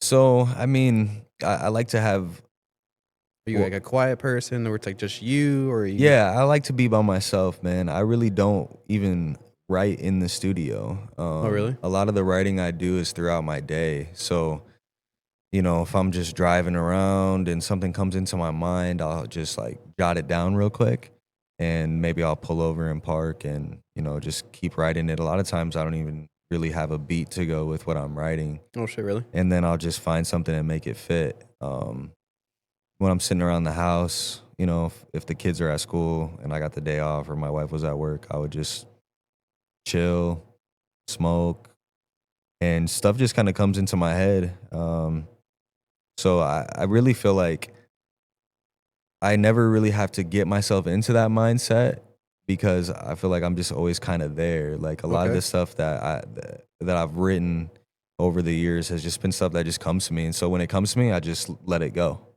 Like if Nice. I'm in a place where I can just stop what I'm doing, I just kind of let that stream of consciousness go, and I'll revise things after the fact. But yeah, I have been in situations where I've had to lock in and write with like other artists and stuff in like a studio setting, and it's not like I can't do that, but I really like to spend my time on what I'm working on. I don't like to be rushed or do things on the spot. I like to be like very intentional with whatever I'm working on so that it's what I want and not like what I had to do, I Yeah. guess. You know what I mean? Like I get what you. I don't like to be rushed when I'm doing it. So Yeah. just take my time. Sometimes the song writes itself in a day, and sometimes the song writes itself in a month. Like it just depends on like how the ideas are coming out of me, I guess. I respect it. Yeah, because even like today when I was jotting down all your notes and stuff today, I put my headphones on. I threw on the Bobby album. Which ones that I have written down? Yeah, Never Late is Better, Hellbound, and so I was just kind of like listening to that to kind of see like what mindset, Yeah. to figure out my questions and everything like that. Because even my girlfriend's like, "Why do you have your headphones on?" And it's like, because I'm in the house and she's there, and all the dogs are running around, and I'm just in that mode Yep. to figure out it's like what question. I was like, she's like, "What are you listening to?" Because I listened to one song multiple times because right now I was writing down these lyrics from you. And I was just kind of like, I'm trying to figure out how he gets in his mindset. Yeah. And so one thing I want to get into now is how do you figure out who do you work with? Because you have songs with Crisis, Reverend, is that how you pronounce it? Yeah, Reverend. Psychedelic Sidekick, Eddie North, Lil A, and Johnny Marr. So how do you figure out like when you listen to a beat and you get on a song and you're like, I want this person on it. How do you get in that mindset? So when I'm selecting who I work with, Yes. I try to be selective, right? I don't have a lot of work out there with people that I'm not close to or that I don't know or that I haven't been around, and there's a reason for that. Number one is the music and like what I want to create, right? So I remember I started working on. So let me just pick one out. Like the song that I have with Lil A, man, Free A, by the way. I love you, bro. I think about you every day. I remember I was working on that song. I wrote it, and when I heard the beat that I was gonna work with, I had already laid my shit down, and I was just sitting there thinking like, am I gonna wrap this song up and put another verse on there, or should I bring somebody in? And he just popped into my head like right away. When I did the first song that I ever did with Crisis, Nightmares, wrote that one. I had an idea in my head of like what I wanted sonically for like the chorus and the bridge, and I just kind of thought of him because I had heard some of his stuff. And Okay. with Jay, same kind of thing, right? Me and Jay are tight, so I just know what would sound good with him, what would be a good fit, and so I just try to keep that in mind. And I've had people send me stuff that they wanted me to get on, and I've turned down. Just because Is it hard to turn down someone? no, No. Okay. it's not, and it's because it's not like I'm trying to be a dick or anything, or like be an asshole, but like there's a few things that I'm gonna think about, whether it's me sending something out to somebody or somebody sending something to me. Like, brand is your brand gonna fit with mine? Like, not just even like how's the song gonna come out, but like, can I trust you to have the wherewithal to be able to promote this or to be able to kind of fit my catalog, right? Somebody might send me something I think is cool, but it's like, this doesn't really fit with what I got going on right now. So I'm not going to do it. I'm going to pass on it right now. Absolutely. Or maybe it's just like a different, vein of what, with hip hop, obviously there's a lot of branches and veins, right? Like different ways you can approach it, different stylistic approaches to it. So there's just a lot of things that come into play. But obviously, if it's asked, it's really easy to be like, nah. But I mean, most of the time, it's as easy as I don't know you, so no. If someone sends me something, right, like, hey, we should work with each other, I'm like, I don't even know who the fuck you are, bro. And not like I'm looking down on them or like I'm like, oh, I'm better than you. Just I don't know who you are. I'm working I know on you're about. I'm doing my thing right now. I've been working hard to get where I'm at and to be around the people I'm around and work with who I'm working with. That takes networking, right? Like you mentioned Eddie. Like I met Eddie out in Omaha through people that I never would have met if it wasn't for Jay, right? So it's just like all these things, like, and I want to work with people who are working. I don't want to work with people who ain't working. Yeah, for that sure. aren't doing the right things. They're just they're making music, but they're not doing it, It's not a pursuit, right? Like, then correctly, maybe that's not the right way to put it, but it's like, are you doing these things because you have a goal in mind, a destination in mind? Or are you just doing this for clout? Are you just doing this for the wrong reasons, right? Like, I want to see that you give a fuck about your craft. I don't want to work with somebody who doesn't take it seriously. So it's really easy to say no because the opportunity is just not the right opportunity, basically. I respect it. Hell yeah. Is there any potential artists you want to work with by chance? Oh, yeah, man. I mean, I've got friends that we've made music, but it just never made it out even. Okay. The Vault. I always call it every time Zay shows me a song, I call it The Vault. Yeah. I think everybody's got a vault. But yeah, there's definitely people that I want to work with. Like I'm my homie Jay Influential out in Omaha. Shout out to Jay. We've done stuff together that just never made it out. Maybe because of timing, maybe because of, it didn't fit what either one of us was doing at the time. But I've always admired his craft. He's such a fucking dope artist. And yeah, I still want to get something done with him.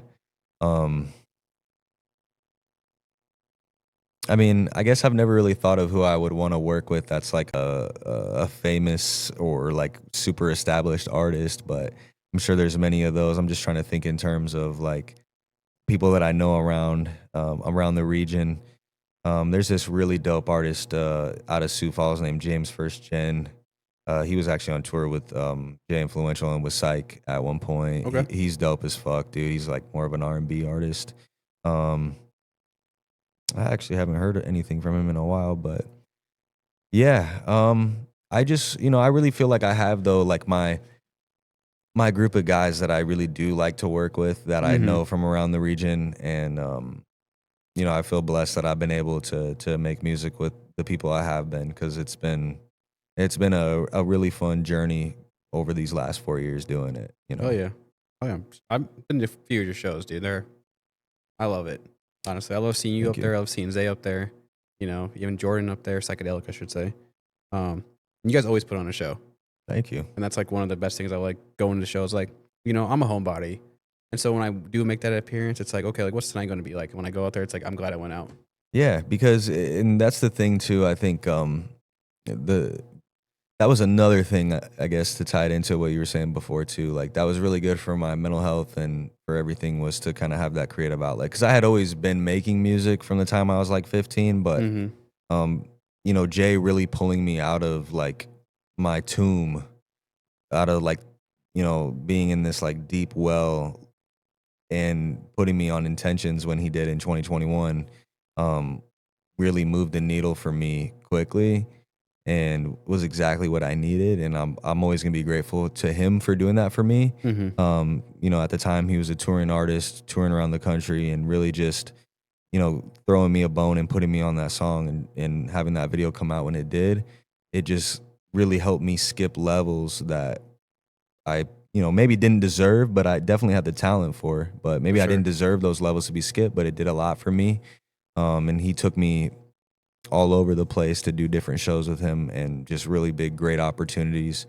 So I'll always be so grateful to Jay for that. And yeah, it was so good for me. And the music scene in Omaha is amazing. Everybody I met down there really welcomed me with open arms. That was just a very like humbling experience of like, hey, like people, you know, they do recognize this, but like, hey, like you got to earn it too, right? Because I've seen people get chewed up and spit out that I've tried to go up and do it too. So yeah, the music scene has been great. I met so many great people like Mark and Jason from Dad. You know, I've got to be around people involved in promotion. Shout out to Justin Strawstone of Nice Enough. He's great. I've got to be around other productions. I've been around many, many very cool people, especially in Sioux City, and had many very cool opportunities up until even this year that they always just, I'd never take them for granted. So Oh yeah. it's been a fucking amazing experience. I guess actually it's been 5 years. So Damn. yeah, these 5 years, it's been crazy, man. It flew by. That's like one thing. It's like once you kind of realize, because like I always tell people now, it's like give me a year, Yeah. give me a year. Because like give me, even when I told my mom this, because my mom got me all this equipment. Only thing I really bought was my PC. But when it came to this, I was just like, Mom, I was like, I want to start a podcast. And she kind of sat there for a second. My mom's a businesswoman at the end of the day. Yep. And she was just like, okay, like, well, what's a podcast? She's old. She's like, I don't know what the fucking podcast is. And so she's like, what's a podcast? Like, tell me what's a podcast. Like, tell me what you're going to do with the podcast. And I kind of sat there for a second and I was like, well, I want to do this. I want to like interview people and I want to bring people on. I want to give people a platform. And she was like, you know what? Give me a couple of days to think about it. Let me do some digging into it. Let me see if there's any even money into it. Yeah. And then we'll go from there. And I was like, okay. You know, 2 days go by. She gives me a phone call. My mom was in South Carolina. And then she's like, you know what? I'll support you with on it. She's like, tell me what you need. Tell me what you need to get done.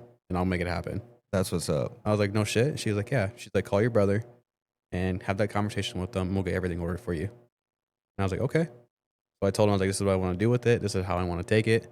And he's like, okay. I was like, give me a couple of days and I'll get everything ordered for you. And That's then, what's up. yeah, he calls me a couple of days later. He's like, everything's ordered. You need to have a signature, have a signature for it. I was like, okay, cool. I work at FedEx. It came from FedEx. And so I put a note on. I was like, I'm a FedEx employee. Leave it in my porch. I get there and I see all the equipment. And I'm like a kid in a candy store. I was like, I've never seen shit like this before. Yeah. And so I was like, holy fuck. I was like, when I talked to my mom the next day, she was like, having that talk with AJ, I was just like, if you're going to do it, obviously, like, you know, you probably see like the Joe Rogan shit and, Oh, you yeah. know, I'm all a her big daddy. consumer. Yeah, that's what I'm saying. So she was like, if you're going to do it, you're going to do it right. And if you're going to do it, you're going to do it right. You're going to do it serious. And so I was like, okay. It took me a year to finally get everything rolling and finally get on board with shit. But, you know, that's all I said. It's like, just give me a year. Yeah, man. Give me a year to figure it out and kind of get under the grasp of it. And, you know, we'll see where it goes. Yeah, I mean, like you said before, it's either, you know, day one or one day, right? Yeah. And the more you do it, you get more comfortable, you get better. It's just all about that repetition, the consistency, getting the Absolutely. reps, you know what I mean? And man, it seems like it's going really well. Oh, yeah. Even being here, it's like, you know, shout out to Cody and Kayla. Yeah, man, You know? shouts out to them. And it's just like, you know, we did a podcast here with them and, you know, we asked them, it's like, hey, like, do you care if we use pearls? And she was like, fuck no, run that shit. That's what's up. And I was like, oh shit. And so now to be able to sit here and have a conversation with you and to, you know, have their business platform out there now to where it's like, you know, this is a dope platform to have. Oh yeah, man, this is fucking dope. shouts out to them for letting you use the space. And yeah, man, they're great people. Oh yeah, I love Cody and Kayla. And you know, we had a little debacle on Halloween night, and I'm never gonna let those people down ever again. No, man. Never. I'm never like having that talk with Kayla and really opened up my eyes a lot about what needs to be done with this. And you know, when I knew it affected her, not really affected her business, but when it's like when you're a platform and you're also in her business as a territory, Yeah. you know, you need to give your 110% to it to the T. And having that talk with her, I really beat myself up a lot about it. My girlfriend's like, babe, it's not that serious. And it's like, you're going to be okay. But it's just like, I get it, I'm going to be okay. But it's just like, these are two people you'd never want to let down. No, I totally get that. And yeah, I actually admire them a lot, dude. Oh, yeah. That's having that talk. People. Yeah. Having that talk with them is just like, you know what? I told her, I was like, when it comes to doing stuff here with them, I was like, they're going to get my 110% to this, 110. Like, there's not going to be no bullshit around it. There's not going to be no ifs, ands, buts around it. It's like, and my girlfriend, you know, shout out to Angelica. She's, you know, I support you with it. Yeah. And so, but let's get back into it. What's it like performing in another state? You know, the first time that I think the first one that I did was Omaha, out of town. You've been everywhere. I've been to a few places. Omaha, you know, I shouts out to Omaha. I love performing there. I've always consistently gotten more streams from Omaha than any other place, really? including here. Yeah. Oh, yeah. So the first time I was nervous as shit. Absolutely. Just like the first time for other things, you know, the first time I got back on stage with Jay, right before he did Saturday in the Park, the first time I went on Saturday in the Park with him, like all these firsts were like really scary moments. But at the end of the day, just to kind of like bring it back to what I said before too, it's like, hey, they don't know you. They don't know who you are. This is their first impression of you. So like there's no, oh, this motherfucker thinks he's cool, but I remember him back from when he was blah, blah, blah, blah, blah, Yeah. right? Like, and those thoughts that cross your mind, maybe if you're in your own hometown or in your own area. But yeah, I mean, it was scary, but having him and Dow there with me and, you know, being able to share it with them, it gave me the confidence I needed. And once I had that rep, it was just like, okay, I'm good. But yeah, it's definitely, you know, it can be humbling, right? Like, but you need to have a game plan. You know, one thing I'll say for any newer artists that are thinking about doing like local shows or trying to get their chops up with live shows, have a game plan going into it. You can't go up there and just figure it out as you go and wing it. Yeah. You know, prompt yourself. You don't need to be a fucking robot, right? But like, know what you're gonna do. Know your set list. Know where you're gonna block things. Know where you're gonna be able to get in and talk. Know where you can, you know, double down with the audience and get them involved. Crowd interaction. Have these things figured out. Plan it out. Like, you know, get in front of the mirror. Figure out how you're gonna move. Figure out what you're gonna do. It's there's so many little things you could do, but as long as you're prepared and you have a game plan for what you want to do for your performance, then everything for the most part is going to go right. Yeah. You know, obviously anything can happen. Things fuck up, you know. If you do fuck up, if you do make a mistake, just keep going. Absolutely. Like, it's not the end of the world. Just keep going, pick it up. Like, I think, what did me and Rev just do? Oh, we were doing Alley Art Fest a couple months ago. It was downtown. And that super hot day. I remember that. Shit, I think that was June Jam. That was fucking holy shit. I remember that. I was dying. Fuck. Dying.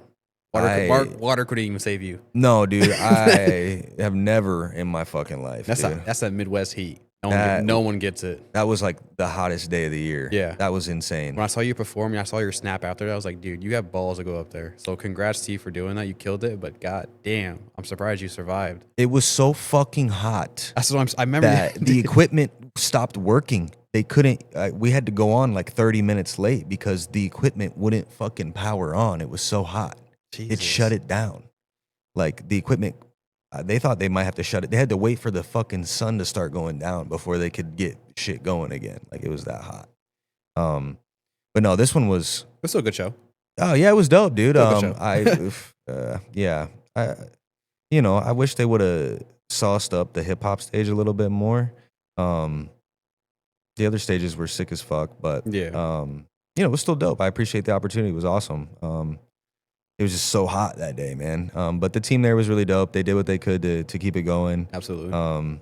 Not to sound overly negative, because those guys were, pressing to get it to work. Like, they were doing everything they could. They didn't. It was so fucking hot. Yeah, it was fun though. Super hot. The Alley Art Fest though.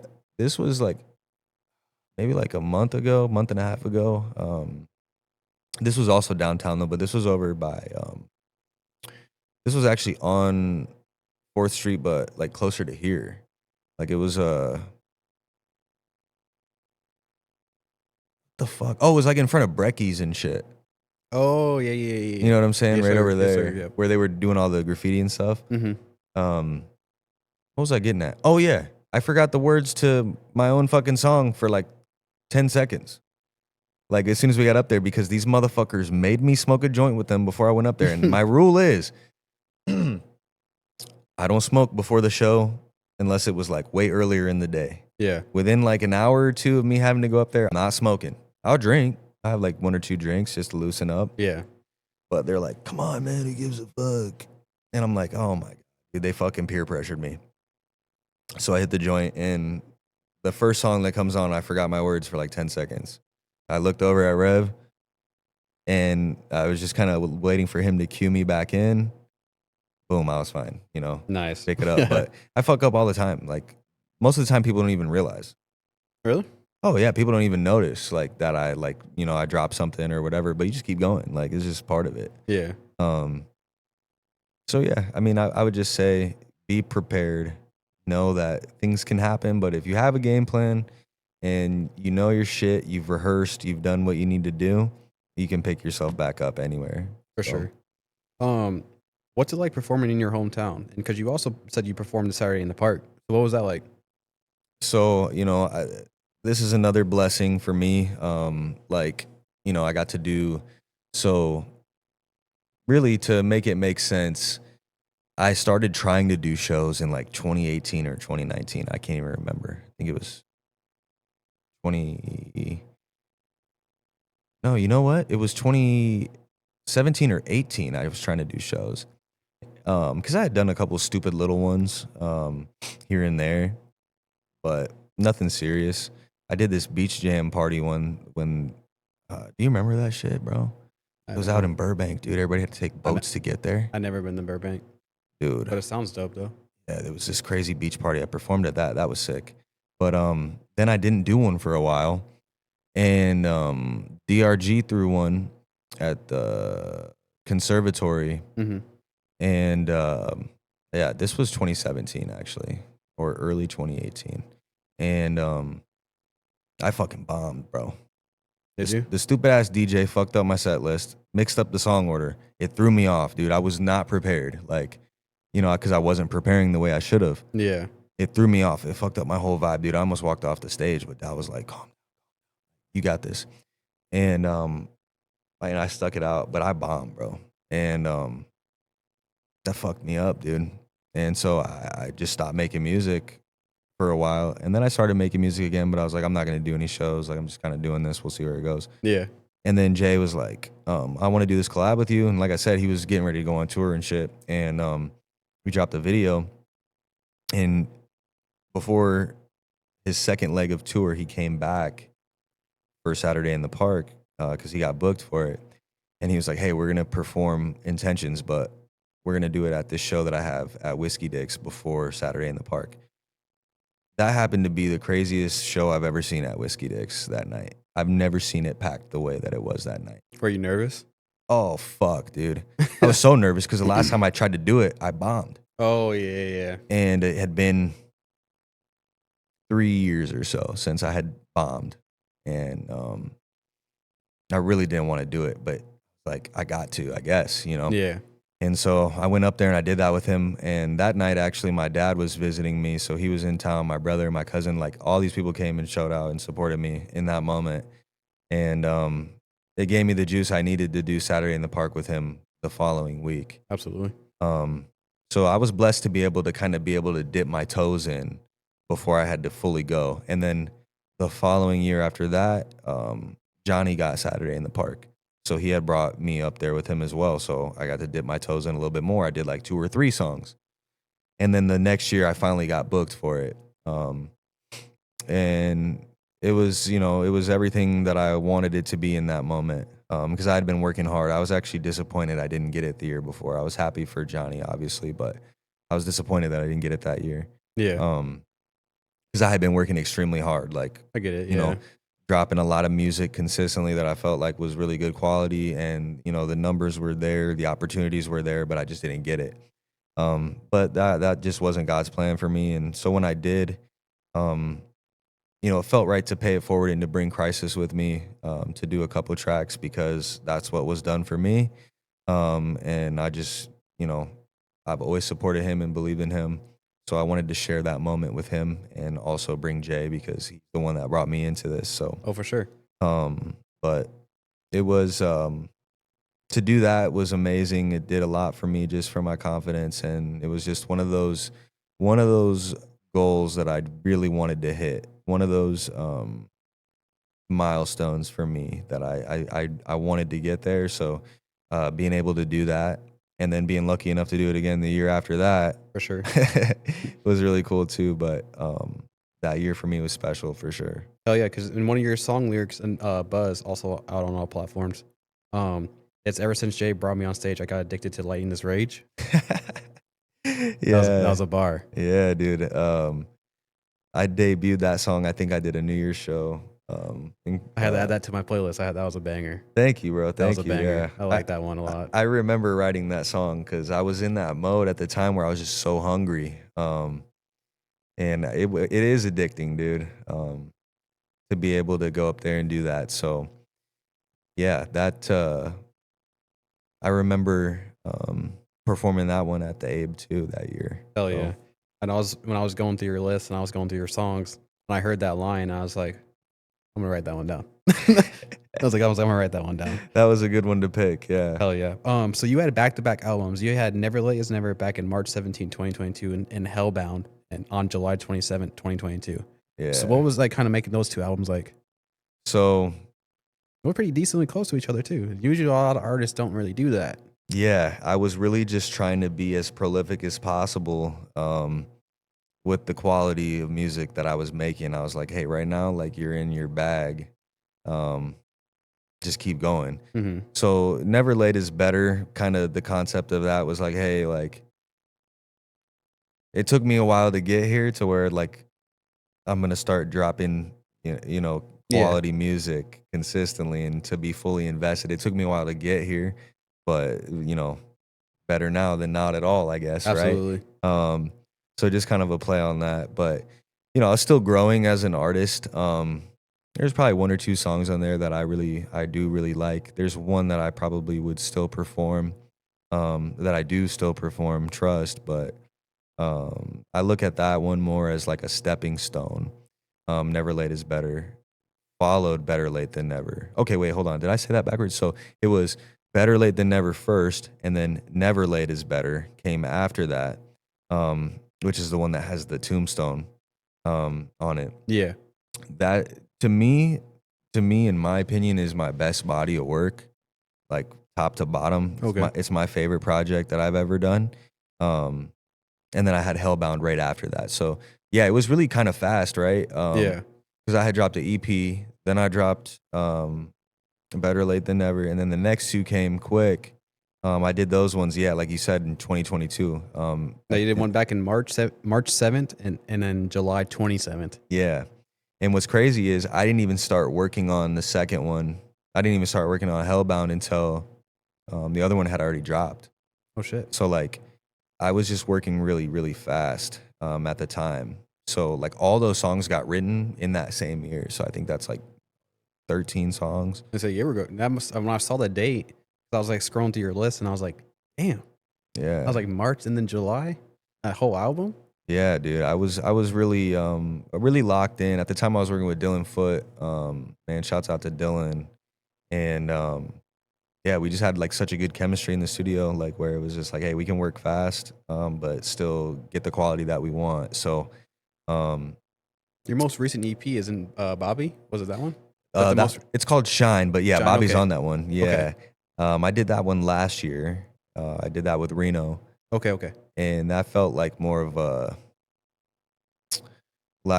for a lack of better term, like a coming to age type of project where it was like, okay, I'm gonna kind of change the way that I do this, and I think that just came from personal changes in my life, Mm-hmm. with just being an involved parent, with being a husband, with being a different person than I was when I was writing my earlier stuff. Absolutely. Just personal growth. So I took my time on that. I took a different creative approach to it where the music was a little bit more vulnerable and a little bit more,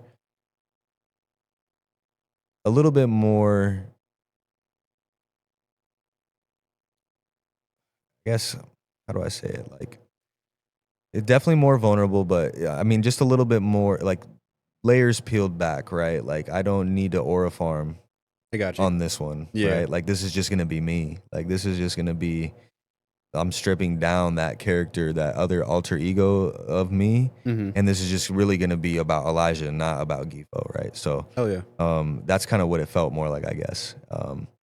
So that one is a very special project to me, and yeah, I'm just really grateful that I got to work with Reno, and my boy Elvis Phillips did a lot of the transitions. Nice. So that's like all original stuff that got played as the songs transition from one to the next. So it was cool to be able to work with both of them. I really respect them as musicians, not just artists. Hell yeah. I like to hear it. Um, how has your flow transitioned since your first song to your most recent song by 4x4? Also all on all platforms. Thank you, thank you. Yes, out on all platforms. Um, I guess it just kind of depends, right? I mean, Like, let me ask you another question before you answer this one. Like, how did you like start to develop your flow? I think just having such a, both my parents listened to hip hop growing up. Mm-hmm. My dad was big into Chicago artists, but my dad was like into trap and shit. And then my mom was more into like conscious rap, so like Talib Kweli, Black Star, Kanye, um, that kind of shit. Nas, Jay Z. Um, so I think just having different influences from my parents, and then when I was in high school, when we were in high school, it was during the mixtape era of like your Wiz Khalifa, Big Yeah, for Sean, sure. those guys, Wale, like J Cole. They were all dropping like all these crazy mixtapes, and there was just so much influence that I was intaking, and I like all different kinds of rap, from your more niche type stuff. Um, like in my early 20s, I was really into like Bones or Xavier Wolf or like some of that type of what did they used to call it, like cloud rap back then, or um, all the way up to mainstream stuff. Like I just like so many different versions of hip hop and consume so many different versions of it that I think in a way it's kind of made me a chameleon to where I can do a lot of different styles. Like I can, Nice. Yeah. like me and Crisis stylistically couldn't be more different, but we've made a lot of good music together. Um, to where I've worked with homie Grim, who I think we have a lot of similarities in the way that we attack music, Mm-hmm. and so it just kind of makes me a chameleon to where I can do a lot of different things. But I do like to think that I have my own unique sound, though. I try not to sound like anybody, right? Yeah. Because I just want to sound like me. So I guess it's just the stuff that I've consumed over my lifetime has kind of given me different input to where I just try to take things from the stuff that I like, and I like so many different things. So Hell yeah. I like to hear it. Who is your Mount Rushmore music artist? for just rap Yeah, just in general. in general, so I get to pick four, right? Yes, sir. I have to put Drake. Thank you. Just because my name is Drake. Yeah. He's like, Drake. I gotta put Drake on there. Um, this might this might surprise people because like I have like such a crazy different taste. My favorite fucking band of all time is Stained. I've seen them live multiple times. I plan to see them live more. I guess I'd have to put them in there. This is not gonna make sense, this Mount Rushmore. You're good. It's you. So It's so fucking weird already. I'd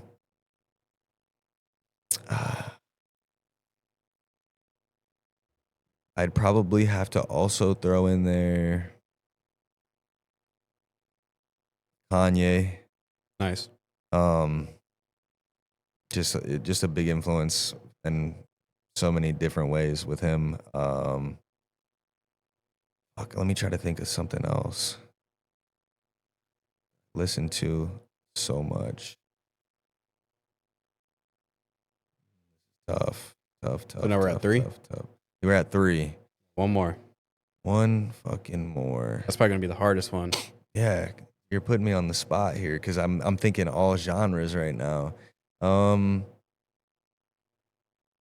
know, I'd have to probably say another hip hop artist just because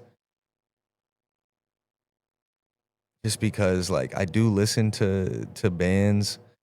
I feel like I should revise it to just only hip hop. Let me take Stained out. It's your Mount Rushmore. So it don't even. Let's go hip hop Mount Rushmore. Okay. Drake, Kanye. I'm gonna have to throw in J. Cole somewhere in the mix, and then my fourth one's probably gonna have to be probably Jay-Z, which has been a discussion lately online What?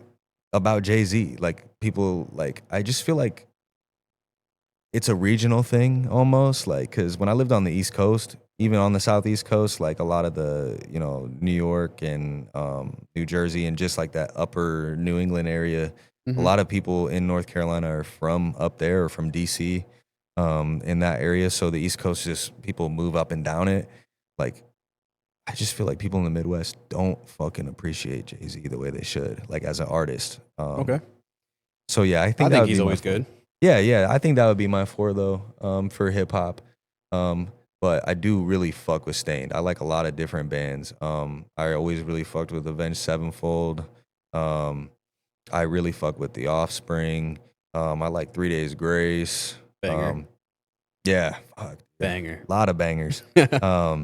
Shit, I liked Disturbed as a kid. Yeah.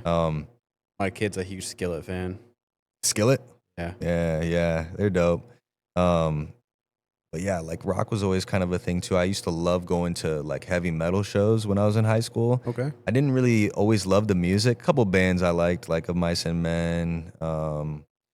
There was, I guess, would you even consider that heavy metal though? I don't know. The people out there that like rock and heavy metal, they're gonna be like, that ain't fucking heavy metal. What the fuck are you talking about? But like I seen August Burns Red, My Children, My Bride. A lot of those shows, dude, they're so fucking fun, man. Just moshing and fucking like, I got to crowd surf at a couple of those shows, dude. So like, yeah, I do really like going to like rock shows. They're just fun. Yeah. It's just a different vibe, dude. Like low key, as a bystander at a hip hop show, sometimes I'm like, there's just too many fucking bodies in here. Like there's too many people. Like festivals, Yeah. I couldn't do that. I went to Soundset. It was too fucking like just so many people, dude. Like I got lost in the crowd, lost people. Like I guess those are mostly the only hip hop shows that I've been to though as a spectator or festivals. Yeah. Like at the Abe stage when I have performed, like I leave. And if I come back, I don't get down in the crowd, dude. I'll like go way up on the hill or like go sit somewhere else because I can't be around that people, dude. It's just too fucking much. How do you handle criticism?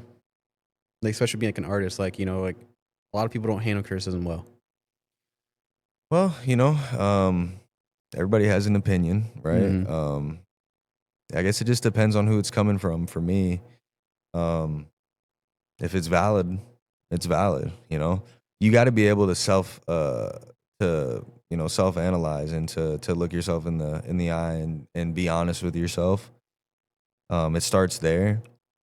And then you're able to accept that feedback from people or accept, constructive criticism and not take it personal or not be offended. Like, and that comes with personal growth too, I think. A big thing for me, just like getting my life under control was to, when I was like when I was attending counseling, right? Like you got to be honest with yourself, because if you can't be honest with yourself, then how are you going to make changes, right? For sure. So, I appreciate, criticism from people whose opinion I respect.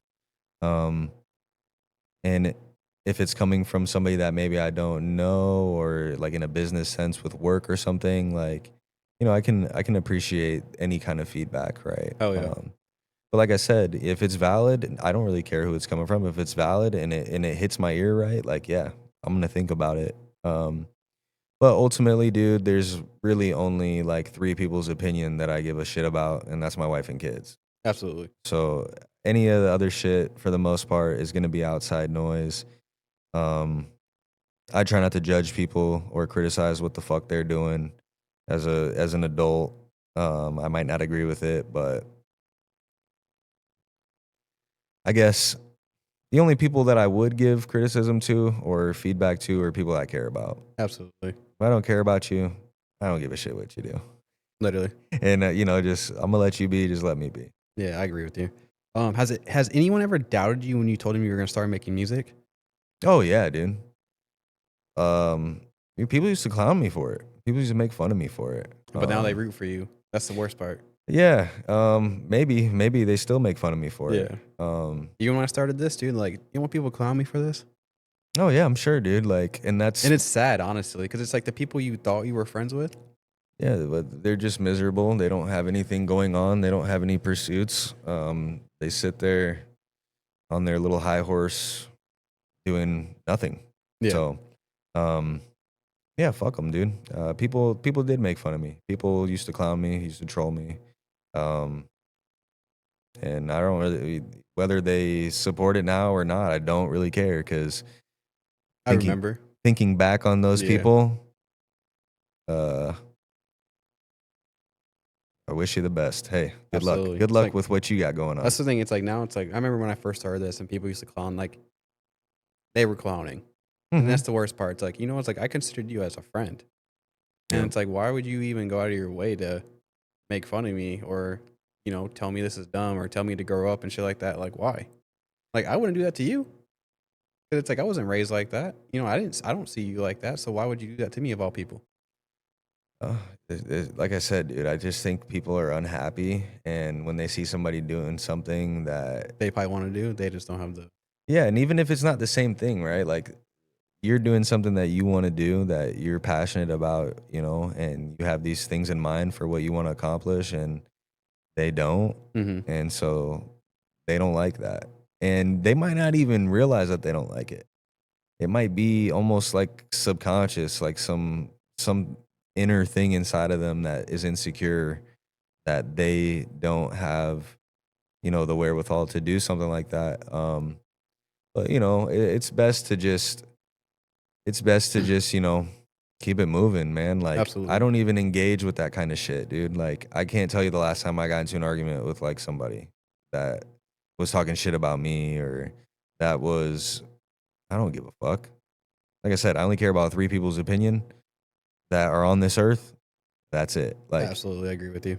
everybody else, Like no hard feelings, but that's what it is. yeah, say what you want. It's fine. Like Yeah. now I know, right? Like now I know that's who you are or what you are, and I can just conduct myself accordingly. Absolutely. Do you think people in today's world are too worried about are worried about other people's opinions when it comes to starting something? Yes, 100%, 100%, man. You really, man. You're gonna have your core people who believe in you, right? Mm-hmm. Might be one or two. Might be your mom and your brother to start, right? Like, and maybe it's nobody else. Okay, that's all you need. Just a couple people to believe in you and get you going, and then you take off. The rest is history, right? Like, the two people that sorry to cut you out. The two people that believed in me the most that started this was my mom and Xavier.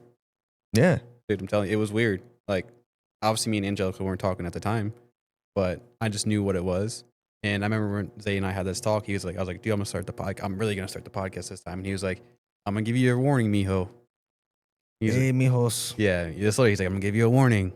And I was like, what? He's like, when you start this, don't think people are going to like you for it. And I was like, what are you talking about? Like, Yeah. he's like, I think I'm a likable person. I was like, when I go downtown, everyone likes me. They dap me up. They give me hugs. And he's like, I'm telling you, you start this, you're going to see who is really in your corner. And I was like, all right, whatever, man. And when I started it, he's like, I told you. He's going through it himself, man. I love seeing his development as a person and as an artist. And, you know, with me kind of being in the twilight of what I'm doing now, you know, because I do think I'm at the end kind of now, you know, like these are going to be the last few things I do with music, in the coming time. You know, I'm not putting a final timestamp on it. I'm not saying like, but you know, just seeing him get to that point though, where that's going to start happening. Yeah, I mean, he's absolutely right. There's going to be people who, and truly, you don't even need to be that successful for people to act like that. Literally. Right? Like, I mean, I've done cool things that I'm proud of with the music, and I've done things that, you know, I'll think about forever. But by no means have I, like, you know, changed my fucking life because of it, right? But like, you know, I've done cool things and people hated me before, during, after. Yeah. And it's just a method of, it's just a means to add to shit. Like, oh, look at Drake, he thinks he's a podcaster. Look at Crisis, he thinks he's a rapper. Whatever, right? Like that's what happens. So yeah, he's absolutely right. People will do that, and just means you're doing something right, though. Oh yeah, because it's kind of funny because I won't say his name, but there's a specific person that he won't talk to me in person. He'll act like he's my friend here and there, but he'll never follow the page. He'll always view it, but he'll never follow it. And when I see you in person, is that you'll dap me up here and there, but you'll never talk to me about it. No, yeah, it's just like you know, and he was one of the people that used to talk shit about it, and that's the part that killed me. Sideline watching, man. I mean, that's what they'll do, man. They'll watch, but they're not watching to see you win. They're watching to see you fail. Absolutely. They're just waiting so they can be like, I told you so. Yep. Look, I told y'all it wasn't gonna work. So that's when Zay's like, him and I were having this talk. He was just like, every time you do an episode, they're waiting for you to not do that next episode. Yeah. He's like, so don't give him that. No, I mean, he's right, man. I mean, like I said, I mean, seeing him go through it and start to see the way people act and how they kind of switch up, or you know, they expect these things from you, whatever it is, like, right? I mean, yeah, but and at the end of the day, like, it's cool though, because it's in a way it's good to have those people, because it just lets you know, like, okay, something I'm doing is bothering people that have this insecurity in them. And, you know, it sounds kind of harsh, but it's like, hey, I must be doing something right. Like, absolutely, because they're feeling threatened by me doing something that has nothing to do with them. I'm living rent free in their mind. I love it. It's I love it. Yeah, it's another weird one, dude. It's another weird one where it's like, why am I in your brain? Like, why is Drake's podcast in your brain? Like, yeah. Just like it's weird when people come up to you that you don't recognize, right? Like, and they say, what's up? And you're like, who the fuck are you? But it's like, it's almost even weirder that somebody you know doesn't want to support you, is kind of like low key, just, what do you call it? Like dry hating almost, dude. Absolutely. Like, yeah. And watching your shit, but having no interaction with it. Oh yeah, because the thing is with him is that he would be so fucking great for a podcast, and he's just too, I hate to say it, but arrogant to start one. And it's just like, if I love the fact like you don't follow my page, so for you to look up my page and tell me you do my page gives me so much, and gives me every reason to keep replaying Zay's message in my head. Is that every time he's viewing your page, he's waiting for you to not drop the next video. Yeah, I mean, that might be the smartest shit that motherfucker ever said. I know. I'm telling you, when I first started this, and I was like talking to him, I was like, bro, like, I'm gonna start this, because he's heard the same bullshit came out of my mouth. for the whole year I've had this equipment. Yeah. And so finally, when I finally did it, he's like, all right, mijo, I'm going to give you the duck. Them chiz. Yes, literally that. And he was just like, he's like, I'm telling you, when you start this, people aren't going to like you. They're going to, he's like, you think people that do dap you up downtown, that they do give you hugs downtown, do you think they're going to support you? He's like, I'm telling you, he's like, I'm not saying this to say, I'm not saying this to be mean. He's like, but I'm saying this because I have gone through this. Yeah. And so I was like, you know what? I was like, you know, of course, back then I was just like, oh, you know what you're talking about, whatever. But then I started going through and I was like, you know, these motherfuckers, like, you know, just like, I was like, you were fucking right. Yeah. And so sadly, it is true. But just let it be motivation. Just let it be hey, man. Every time I see it, every time I see that one name pop up, it gives me every juice. Every time it's like, you know what?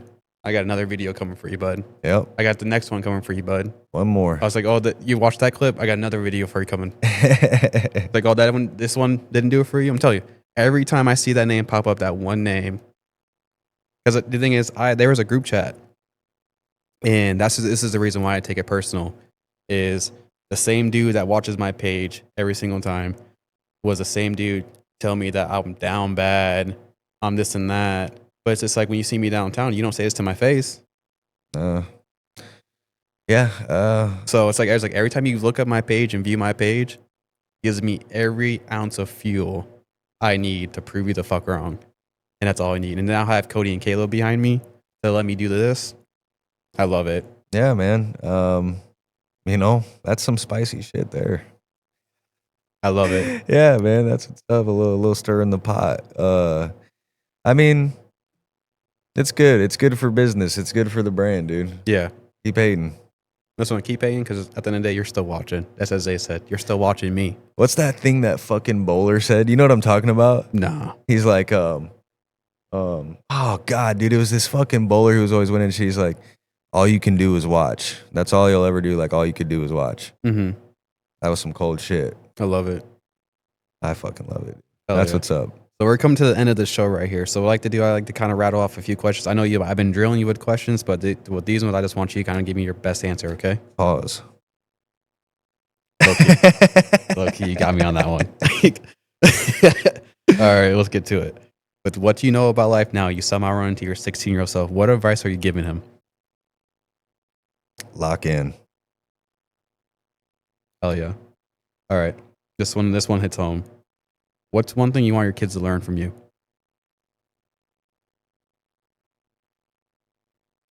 Think before you do. What's one thing you learn from your kids? Patience.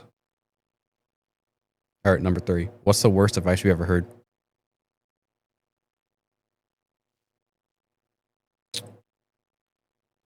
Oh my God. So many are just like flooding my mind right now. Your best one that you can think of. Fuck it, it'll ride. Brody Orr said that one time. It didn't ride.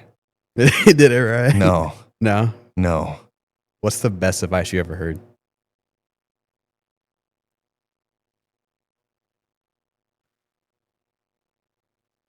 I don't remember exactly how it was said, but yeah, I'll use the old adage of you're the mean of the 5 people you spend the most time around. Yep. Because somebody said it to me differently, but that's basically what it was, right? Yeah. I know my grandpa, I'm going to follow you up with that because that one really hit home what you just said, because he said that exact same thing to me, because during the time I was going through some shit, and he was like, I bet you if I met your 5 friends, they're all stupid. Yeah.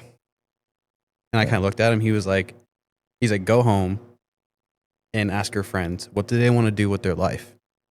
He's like, I bet you all 4. He's like, I bet you 4 of them want to say they want to get rich, and 1 wants to say get wealthy.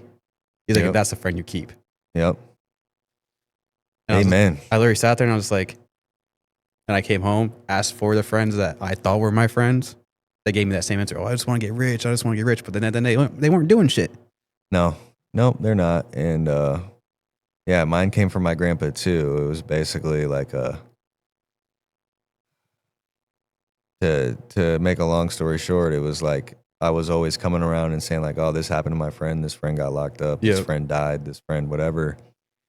He's like, Jesus fucking Christ, are any of your friends like finishing school? Are they like fucking getting married? Are they? He was like, and that's kind of when that quote came out, and I was like, damn. Really hits home. Yeah, had to switch it up. Hell yeah. All right, so this is the last question. So what I like to do, I like to tell my people that come on the show is I want you to take me out of the show. It's just you and the mic, okay? Okay. If today was your last day, what would be your last message to everyone? I'm not even here no more. Goodbye, Drake. I would tell everybody to love yourself so that you can love everybody else. If you don't, it makes it hard. And without love in your life for your family, your friends, for other people, what's it even about? Any shout outs, anything you want to do? Man, I just want to say thanks for having me. It's been great, man. Great hospitality.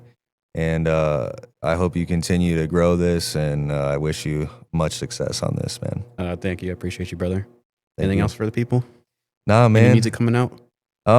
Any project you want to, I got some stuff in the vault right now, but really, man, I'm just chilling, dude. I'm just really living my life, letting it come to me.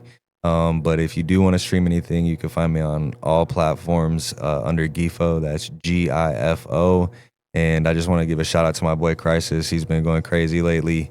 He's got some new stuff that just dropped. I think he just dropped a song on Halloween. Yeah, laptops. That I really fuck with. No, the one on Halloween was Don't Last. Yeah, Don't Last, bro. It's actually my favorite song he's ever made. So if you're streaming anything from me, make sure you look him up too. That's all? That's all, man. Thanks again. Gifo, everyone. I can't stop. What the fuck you thought this was? Bitch, I'm hot and it's locked. They can't stop me. I got buzz. I've been busy. I've been